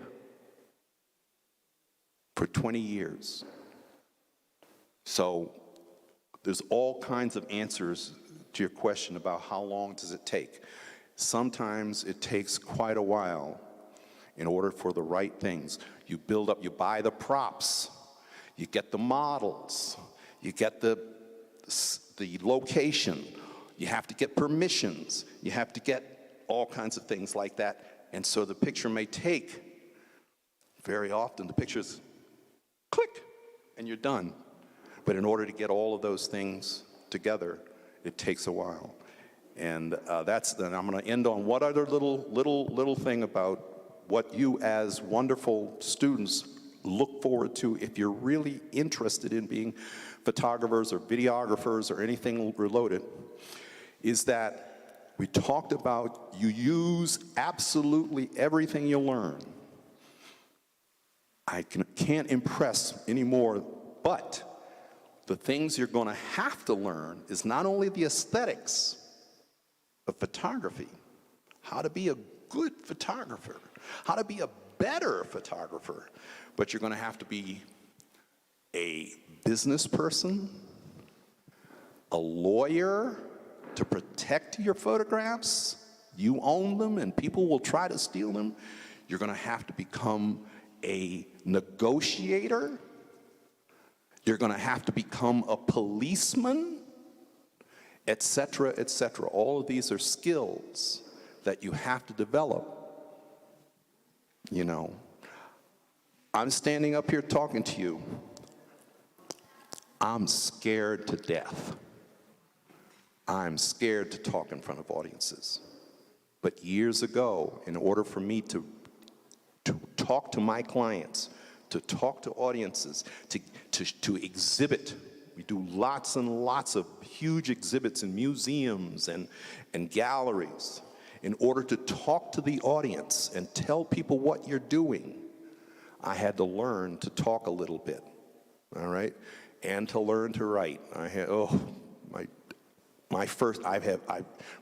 presented you guys with books for your library, for your photo library, that I had to write. I not only photographed all the pictures, but I had to write.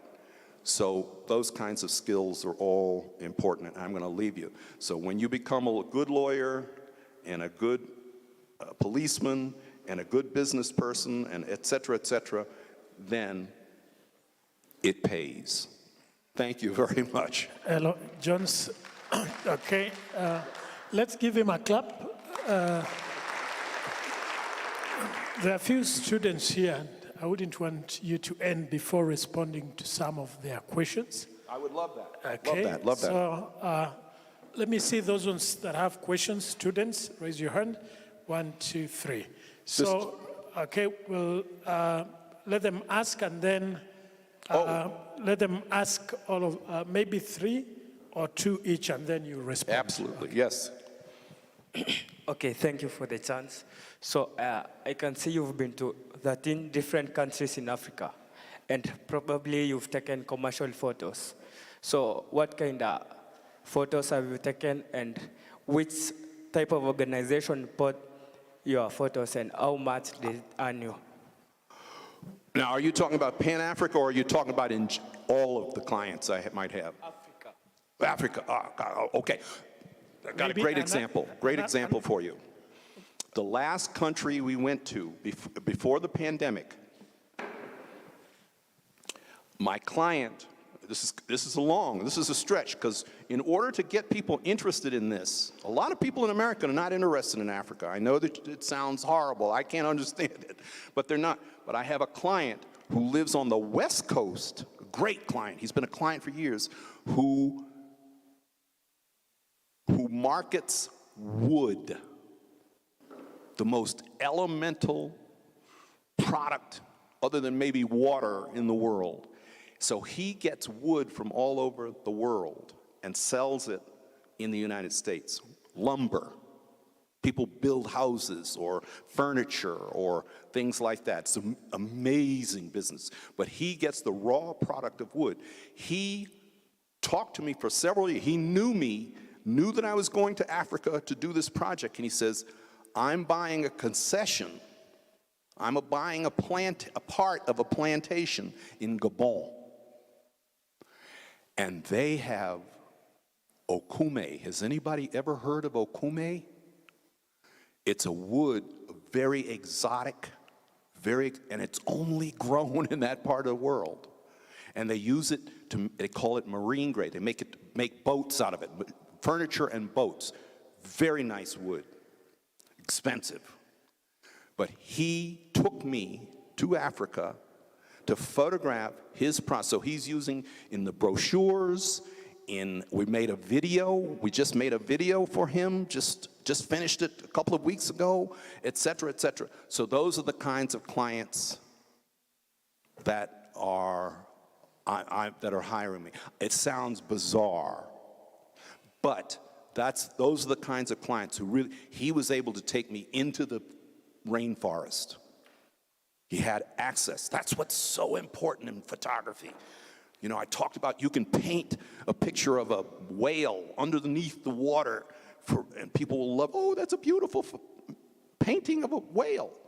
And you've never seen a whale in your life, you know. But in order for me to photograph wood, okume wood, I had to go into the forest and photograph. So those are the kinds of clients. I hope that answers your question. I know I tell stories, long stories, so. Okay. Next question. Thank you for this chance. I'm Anthony Komen, mass communication student. I'd like to thank you first for visiting us over here. We really appreciate. So my question is, for you guys in abroad, but like specifically in photography, most of you have a specific niche. Like for example, this is a landscape photographer, this is a nature photographer. But mainly for us in Kenya, we literally don't have those niches. Yes. For many of us, you just say photographer. That's right. That is correct. So like for me, I want to venture into landscape photography, specifically long exposure using neutral density filters. And I would like to ask you, how can I turn my hobby into a profession? Right. Oh, it's hard. Okay. But you're absolutely right. He asked about, and I think you all heard, the fact that I have talked about being a landscape photographer, being an architectural photographer, being a food photographer. In the United States, because we have so many photographers and so much commercial work, photographers can be specialists. So you have the photographers who just do people, who just do fashion, you know, who just do, I had a wonderful friend, she doesn't do it anymore, but all she did was food, you know. So she had the kitchens in her studio, and she was able, you know, many refrigerators so she could keep the food and things like that.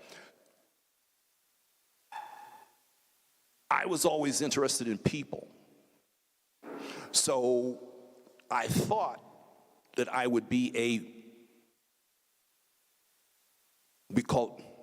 retail photographer, journalist, where we do people's portraits and things like that. Well, I don't do portraits. I love people in the pictures. But so turning your hobby into a paying profession, and I just had an intern a couple of years ago who asked me almost the same question. I say, take the things that you're interested in, that you are specific, that you have a working knowledge. He happened to have been a basketball player in college as well as a photography student. So I told him, you already know everything there is to know about basketball. Follow that into your profession. Take the things that you're interested in. Now, in my case, why this is so eclectic is because from the time I was this big, I've been interested in so many things. And people said, oh, no, that's not the way to do it. And I will say that's not the way to do. Find the specialty, become the best there is in it, and make a good living that way. That's how, make something. Don't say, oh, well, so-and-so told me that if I take pictures of ants, I will make a lot of money. If you don't know anything about ants, that may not be the best.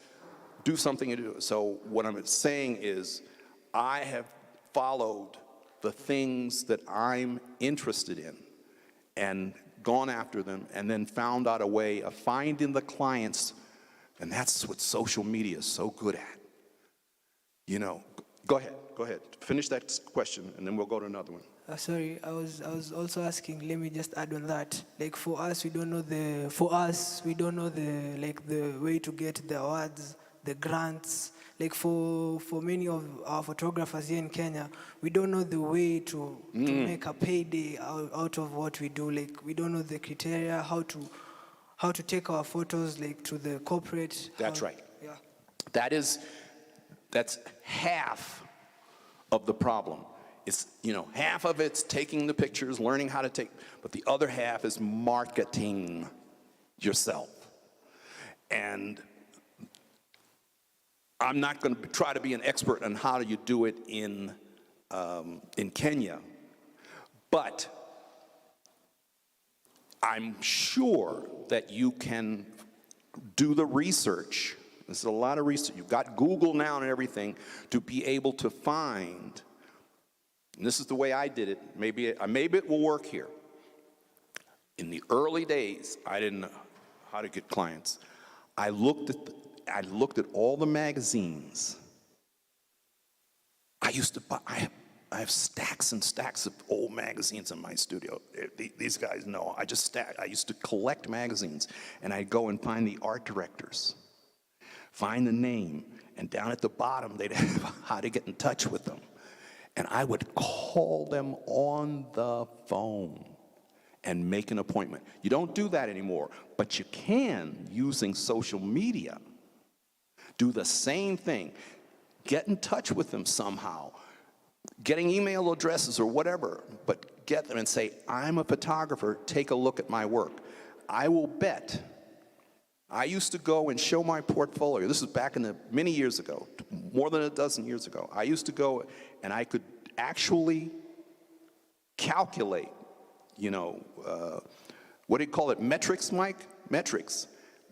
Long before there was even the thing called metrics.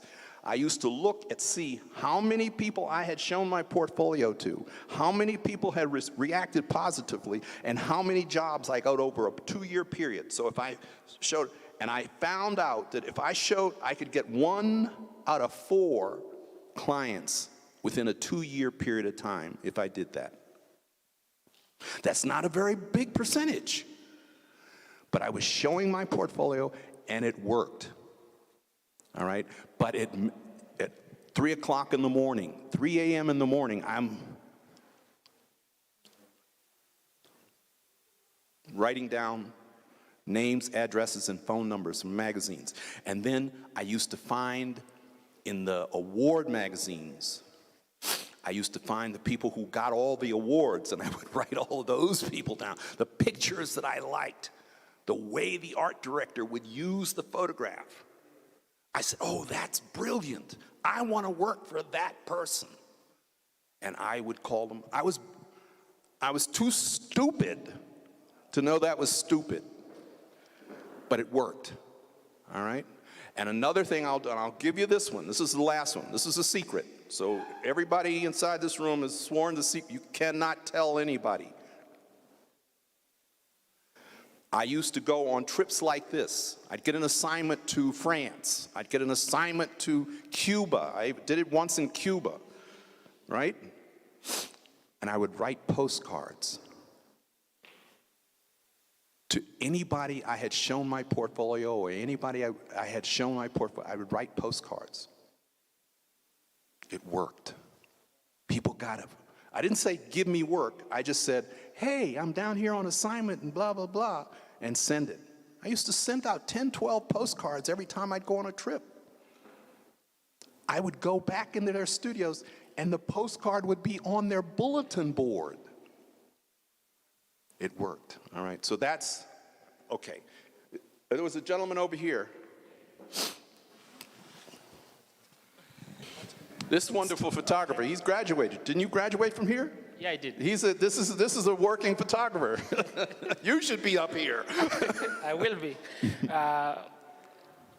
Those are nice photos I saw. Really good work. Thank you, thank you. I have to mention that. Thank you. I have 1,001 questions, but I'm going to ask two. The first one, how do you balance your life and photography? I've had a problem myself. I'm headed somewhere, and I get to see something beautiful. I'm emotionally attached to beauty. I'll stop. The front seat, co-driver seat, always has my camera there, and I'll stand there and take photos. Normally, I get late wherever I'm going. So how do you balance your life and photography? When you get home, the first thing you want to do, you want to edit that good photo you took during the day. When you are going for vacation, you are seeing moments, your camera is out of the bag, you are taking photos, so you barely have time for yourself, for your family. How do you balance that? That is my first question. Okay, I will. You're not going to like the answer. I'm ready to hear that.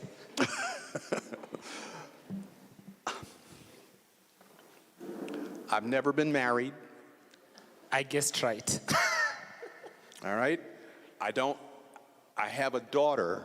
I consider her my daughter, a wonderful woman, but she's not I just adopted her when I went out with her mother. And she has become this amazing. So my response, now I helped put her through school and all of that, but my responsibilities, Mom took her, that's how she took her away from me, so the focus has been obsessive.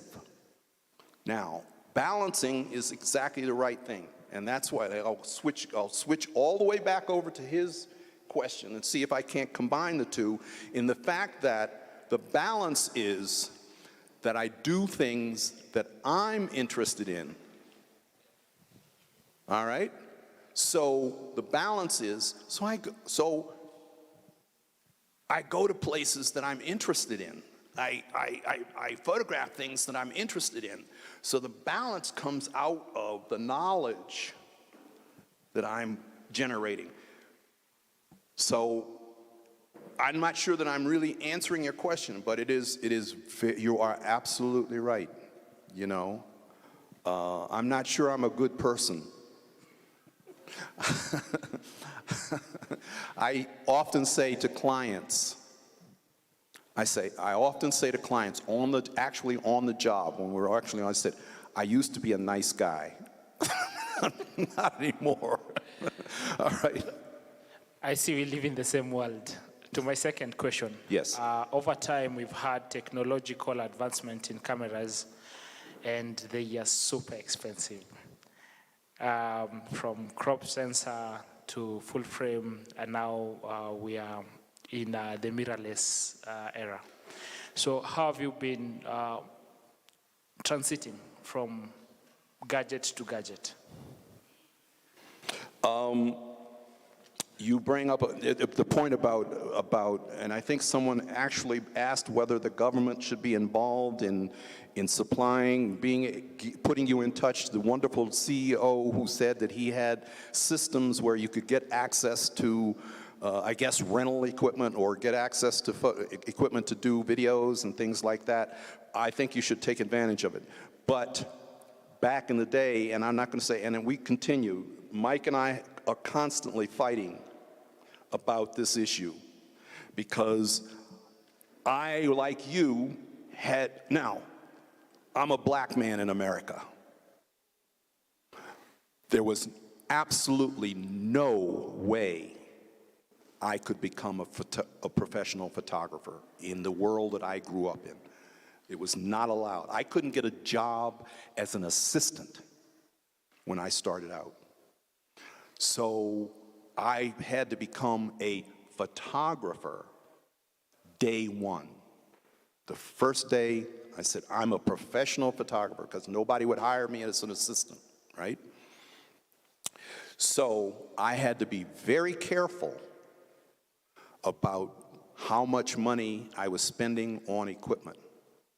So you're absolutely right. I bought secondhand equipment for years. We just bought I think one of the cameras in my bag right there. We just bought, how long ago? Huh? A month or two ago, we just bought a secondhand. Brand new, latest, but it's secondhand already, you know. Just because the manufacturers know they have us. Used to be they tried to be a little bit sympathetic. They're not sympathetic anymore, so the equipment has just become. So you're absolutely right. So you're doing things. I say that what you need to learn how to do is to work the equipment that you do have, become really, really good at using and being creative, you know, about making things work for the project. But you cannot, and somebody used to quote me in articles that I used to say, see if this will translate to you. I used to say that if you were buying new equipment all the time, you were chasing the dragon. Does that mean anything to you? Chasing the dragon. That it was really crazy to be chasing the dragon, buying new equipment, because it went out of, you needed to learn how to use the stuff that you had in different ways. I made a living with an old beat-up camera for years. When the client discovered I was using that kind of camera, he was shocked. Are you kidding me? You're doing those? That he was using in his brochures and everything. Somebody gave me that camera. So that sounds cheap. and I'm not trying to be cheap. As photographers, you have to expend a certain amount of money, you know, but in the United States, you can rent. You can rent, so if you need a special, when I had to do the underwater stuff, Nikon used to send, I used to rent those cameras, you know. I only use them once a year.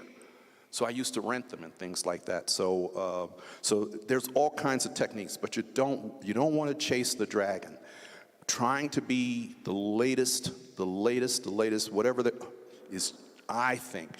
He disagrees with me, but it is so it's a constant conflict.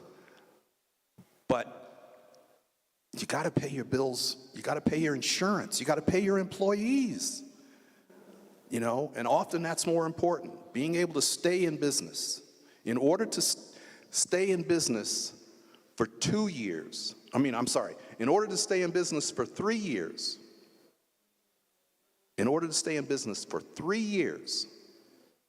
you got to stay in business for 2 years. I know that sounds dumb, but think about it. It's more about being able to keep progressing, keep it going. You love photographs, you got to figure out how to make them work, how to get paid for them. But I've never chased the dragon. I'm not a equipment hog.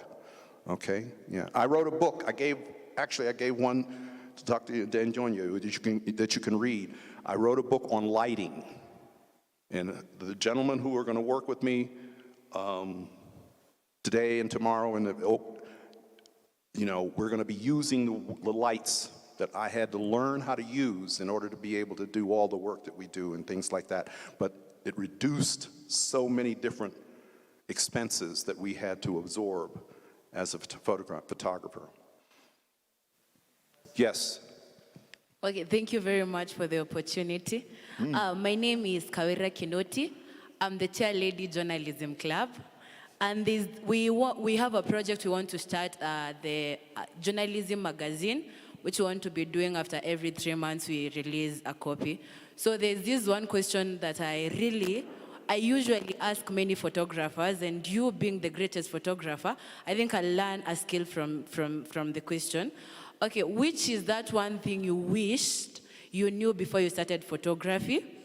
And then the next thing is, apart from you carrying a lens, a camera, a tripod, what other thing can't you miss when you're having your photography project? Another question is, what's your favorite lens? What lens do you usually like, and what's your favorite camera? And then when you're taking pictures, what do you consider so that your picture can be powerful? Thank you very much for your time. You leave the hardest one for last, right? What was the first question, and I'll go from there? The first question is, what was that one thing you wished you knew before you started photography? That's a good one.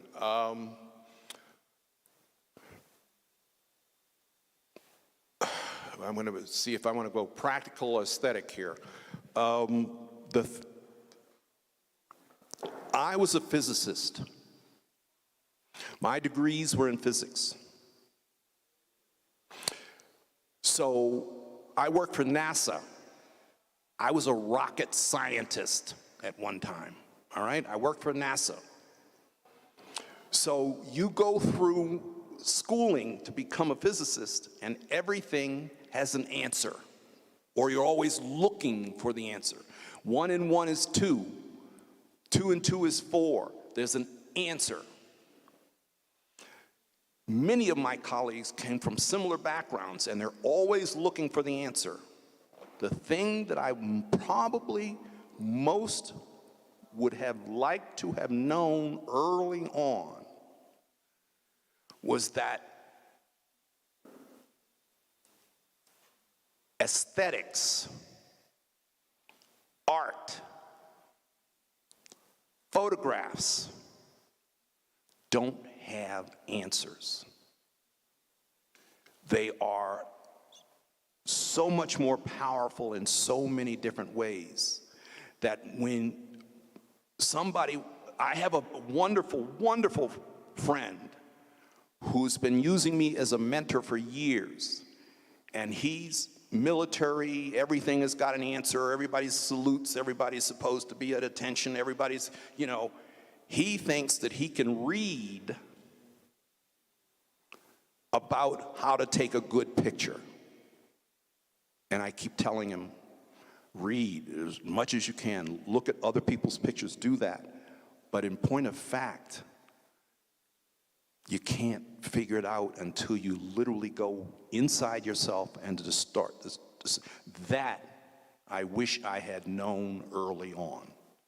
The fact that I was a physicist, so I was always looking for answers. You know, F16, what does that mean? And doesn't mean anything. You know, it's just a number. What we need to do is emotionally respond to our own developed eye. That's one thing. Now, the second thing was, when you're carrying out your projects, apart from carrying a camera, lens, and tripod, which is that one thing you never miss? The most important thing, I know this sounds weird, but the most important thing and we'll go way back over here again, about equipment and expensive, is that I learned that my tripod, I know that sounds too simplistic to believe, but in order to be, when you haven't got much, that tripod will make you look good. You know, and carrying it, people say, it's too heavy, all of that. So the tripod really became something that I depended upon for the first 25 years of my career, you know, and it really made a difference. I don't use it as much anymore because the digital has caused you to not have to worry about all of that kind of stuff. But I know I got one right out in the car, right there, you know. I carry the tripod all the time. And then you asked about the favorite lens. That has changed over the years. The lenses have changed. The lenses have gotten to be more and more interesting, and they do more and more things. In the old days, you know, you all know fast lenses that were, you know, 1.4, 2.8, all of that. You don't need that anymore. So the lenses have changed. So the lens that I use probably the most now is a 24 to 70, a Nikon 24 to 70, because I can be very wide. I use a lot of wide. Here's another one of my theories. You know, I talked about weight and weight.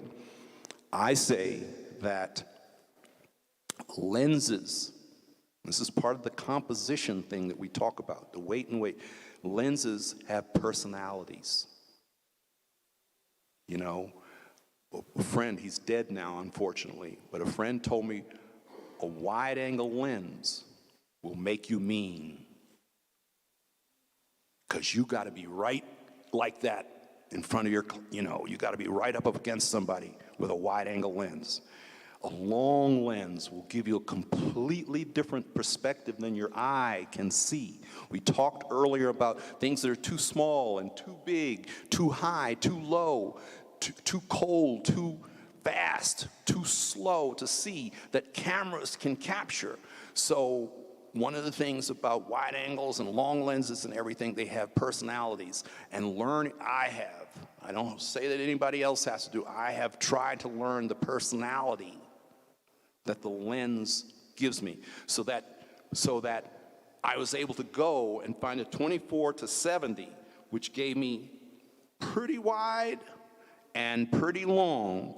And I would say, how much would you say, Mike, that I do with that lens? He does a lot of the editing, so 60-70% of my photography is done with that 24 to 70, because I like to be right in people's face, and yet if I see something I need to pull that in, and that lens allows me to do that. When I go up on the top, just before I came here, I was on they call it topping off. It was a 53-story building, and I was on the 53rd story. They were topping it off, the building, just before I came here.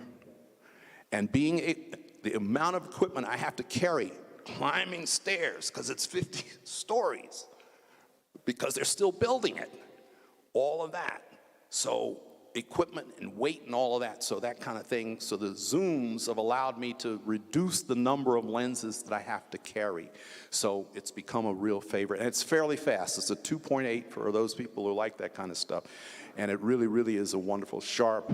It actually, and now he just made me buy the new one that I have that I brought here is a vibration control, vibration reduction lens. Oh, what a dream. The fact that we're doing video, we're trying to do video, that's what technology has done for us. Increase. It's not just digital and Photoshop, it's the fact that they've improved these cameras. So now I've got a 24-70 lens that I can shoot video handheld, and that thing's rock steady. You know what I mean? For video, you that shoot video, you know how, that's why the tripod is such an important factor in our business. And I've been talking too long. If there's another question, I'll be glad to answer it, but I know I've kept you far, far longer than you ever wanted to be here.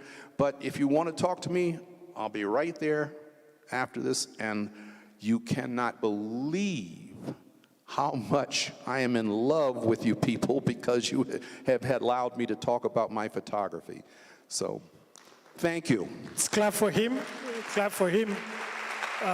That's really wonderful.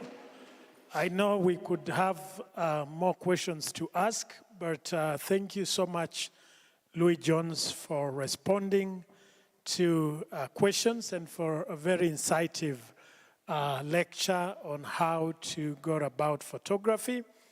I know we have indeed learned a lot about almost everything on photography, and that is really interesting.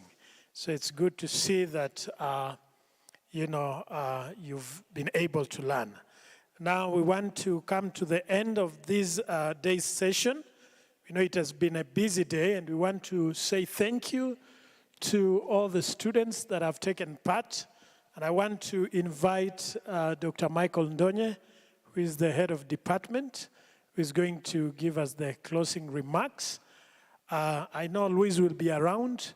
If you want to ask more questions about photography, about lenses and what have you, you can keep the conversation going. And you also like their page, their website page. You can follow them on Instagram, follow them on Facebook, and learn more about photography. Thank you so much. Karibu. Wow. Clap for Mr. Jones. Yeah. Thank you very much. I'm now thinking of joining photography. I hope you got all what he presented. It was wonderful. It is good. Thank you very much for honoring us, even coming to speak to our students. And I think I've never met a professional photographer apart from maybe the people. The professional photographer I've ever met is Jimmy. Jimmy, come here.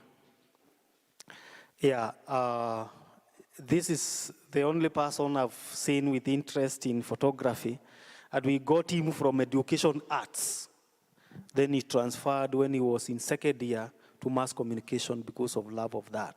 Can I get those photographers here? There are photographers who are here, they know, not videographers, photographers. Yeah, come here. Yeah, just come.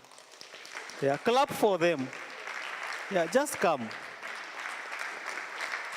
Yeah, good. Wow.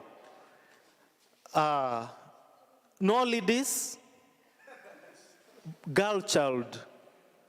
You are interested in videography. You have no cameras. Where? Okay, just songa uko.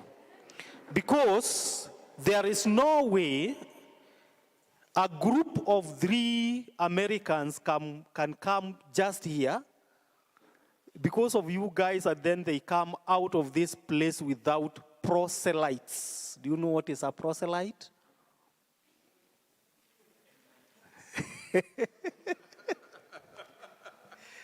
Okay, so what you are going to do, you people, if you love these guys, just go because we have clubs, and because we want this university to keep remembering Lloyd Jones.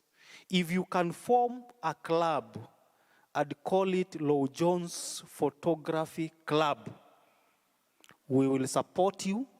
I'll talk to the university, support you, you advance your photography, and then we'll try to find out.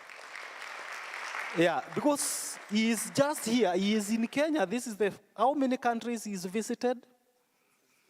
How many? This is 61st in Kenya. And he is not going to attend, I don't know, any other university apart from, this was the first university for him and his team to attend. I want a promise, Jimmy, that there is going to be such a club. And then you are going to make sure you learn together and show one another how to make the best photographs, especially from his website. Good. I promise. Kindly. Can you get their photo? You will be remembered. This is not something just, who is a novice? Now the ones who are left here, they are interested. You can take a good photo? Yeah? Can I have this team join them so that now, yeah, the team from US, just join these guys. These are the people you can go up there. I know the time is gone. But sometimes we have to work prophetically. Hello? Yes. And we are going to bring more people, even in your area, and make sure we are going to see that happen. Yes. Who is taking now the photo? Yeah. And then Louis Jones will go with that photo. So make sure you get a good photo. Uh-huh. Wow. Can you smile? You can smile now. Wow. Yeah, thank you. Thank you. Thank you. Thank you. Yeah. Yeah, clap for them. Sometimes you may take this as a very simple thing, but it can make history in this university. Yeah, thank you, sir. So, for those two of you who are going to accompany him, and this is what I want to encourage you, it is through passion that you are able to stand out. One thing I have learned from his presentation, whatever you are doing, the secret is stand out, because there are many people who are doing the same thing. Hello? We always say, we ask ourselves, and that is why I was asking, does photography pay? I don't think him and his team have borrowed loan to come to Africa. I don't think. Hello? I don't think they are going to stay here for 7 weeks. 5 weeks. And they are going back to be hounded by banks to pay loans they have taken. I think it is money from photography that has been taking them around Africa. It is possible. Yeah, tell your friend it is possible. It is possible. Yeah, and for that small group that was here, kindly try to make sure by the time you come out of this university, that club is working. And then you leave it to your colleagues. I know there are also writers here. I've been going alongside with the writers. I'm a writer. And I've mentored around 20 students across Kenya. Not all of them are from this. And I've seen them go far. There is that student. Is he here? Who won that prize? Where is he? Ako wapi? Good, come here. Yeah. This is a promising writer. You're a promising writer? Yeah. The other day he won a prize, an international one, for writing. Yeah. Hello. I'm just trying to tell you it's not about photographers. You could be there and you feel yours is writing. Yours is videography. Yours is strategic crisis communication. In this world, there is a place for everyone. You just need to locate your strength. He did physics in his first degree. Where you answered? Karimi, Kawera, where you answered? Did you get the answer? What did he say? He thought, he wished he knew? You have to be very intelligent to understand because he gave a long story. You cannot get that one. He did physics and he is doing. What if he started with photography right away? I think that was the question. You got to know your placement early. Hello? But also, that physics of his, he said he worked with NASA. NASA is one of the biggest organizations. You know, NASA here is a political party. So maybe they didn't understand. Kindly write NASA. Write NASA and go and try to find out what is NASA in the United States, not in Kenya. Yeah. And I think that is great. You can be great again. Hello. And thank you very much for taking time to be here. Just by you sitting here, it is an indication that you are a young person who is willing to stand out in this country and even beyond. Clap for yourself. So thank you very much. It will not go, your patience will not go unpaid, or will be well. And I think we are likely to, I don't know. Yes. We said we are going to have another session. I think it's Wednesday. Yes, morning. Okay? Yeah, but it's more teaching. Okay? Yeah. Good. This team will be with us again on Wednesday. Yeah. He will do much, he's saying, he will do much of teaching about the same thing. And I know he has a lot to share with us. I don't expect now the team that we have commissioned. The team we have commissioned. You know, I'm a pastor. I'm a deacon. What's that? Huh? Tell me again. A deacon. A pastor. Okay. I preach. And Kabarak University, we do education in biblical perspective. Sometimes I speak out of faith. Yes. So I'm telling them, whatever they are receiving from you is going to transform their lives. They must believe in that, catch it, and work it out. Simpige makofi tu. Yeah, so thank you very much. I think we are going to meet then. Then make sure you are there. Make sure you come, listen to the team, and all will be well. Before you start your exams, it will be well.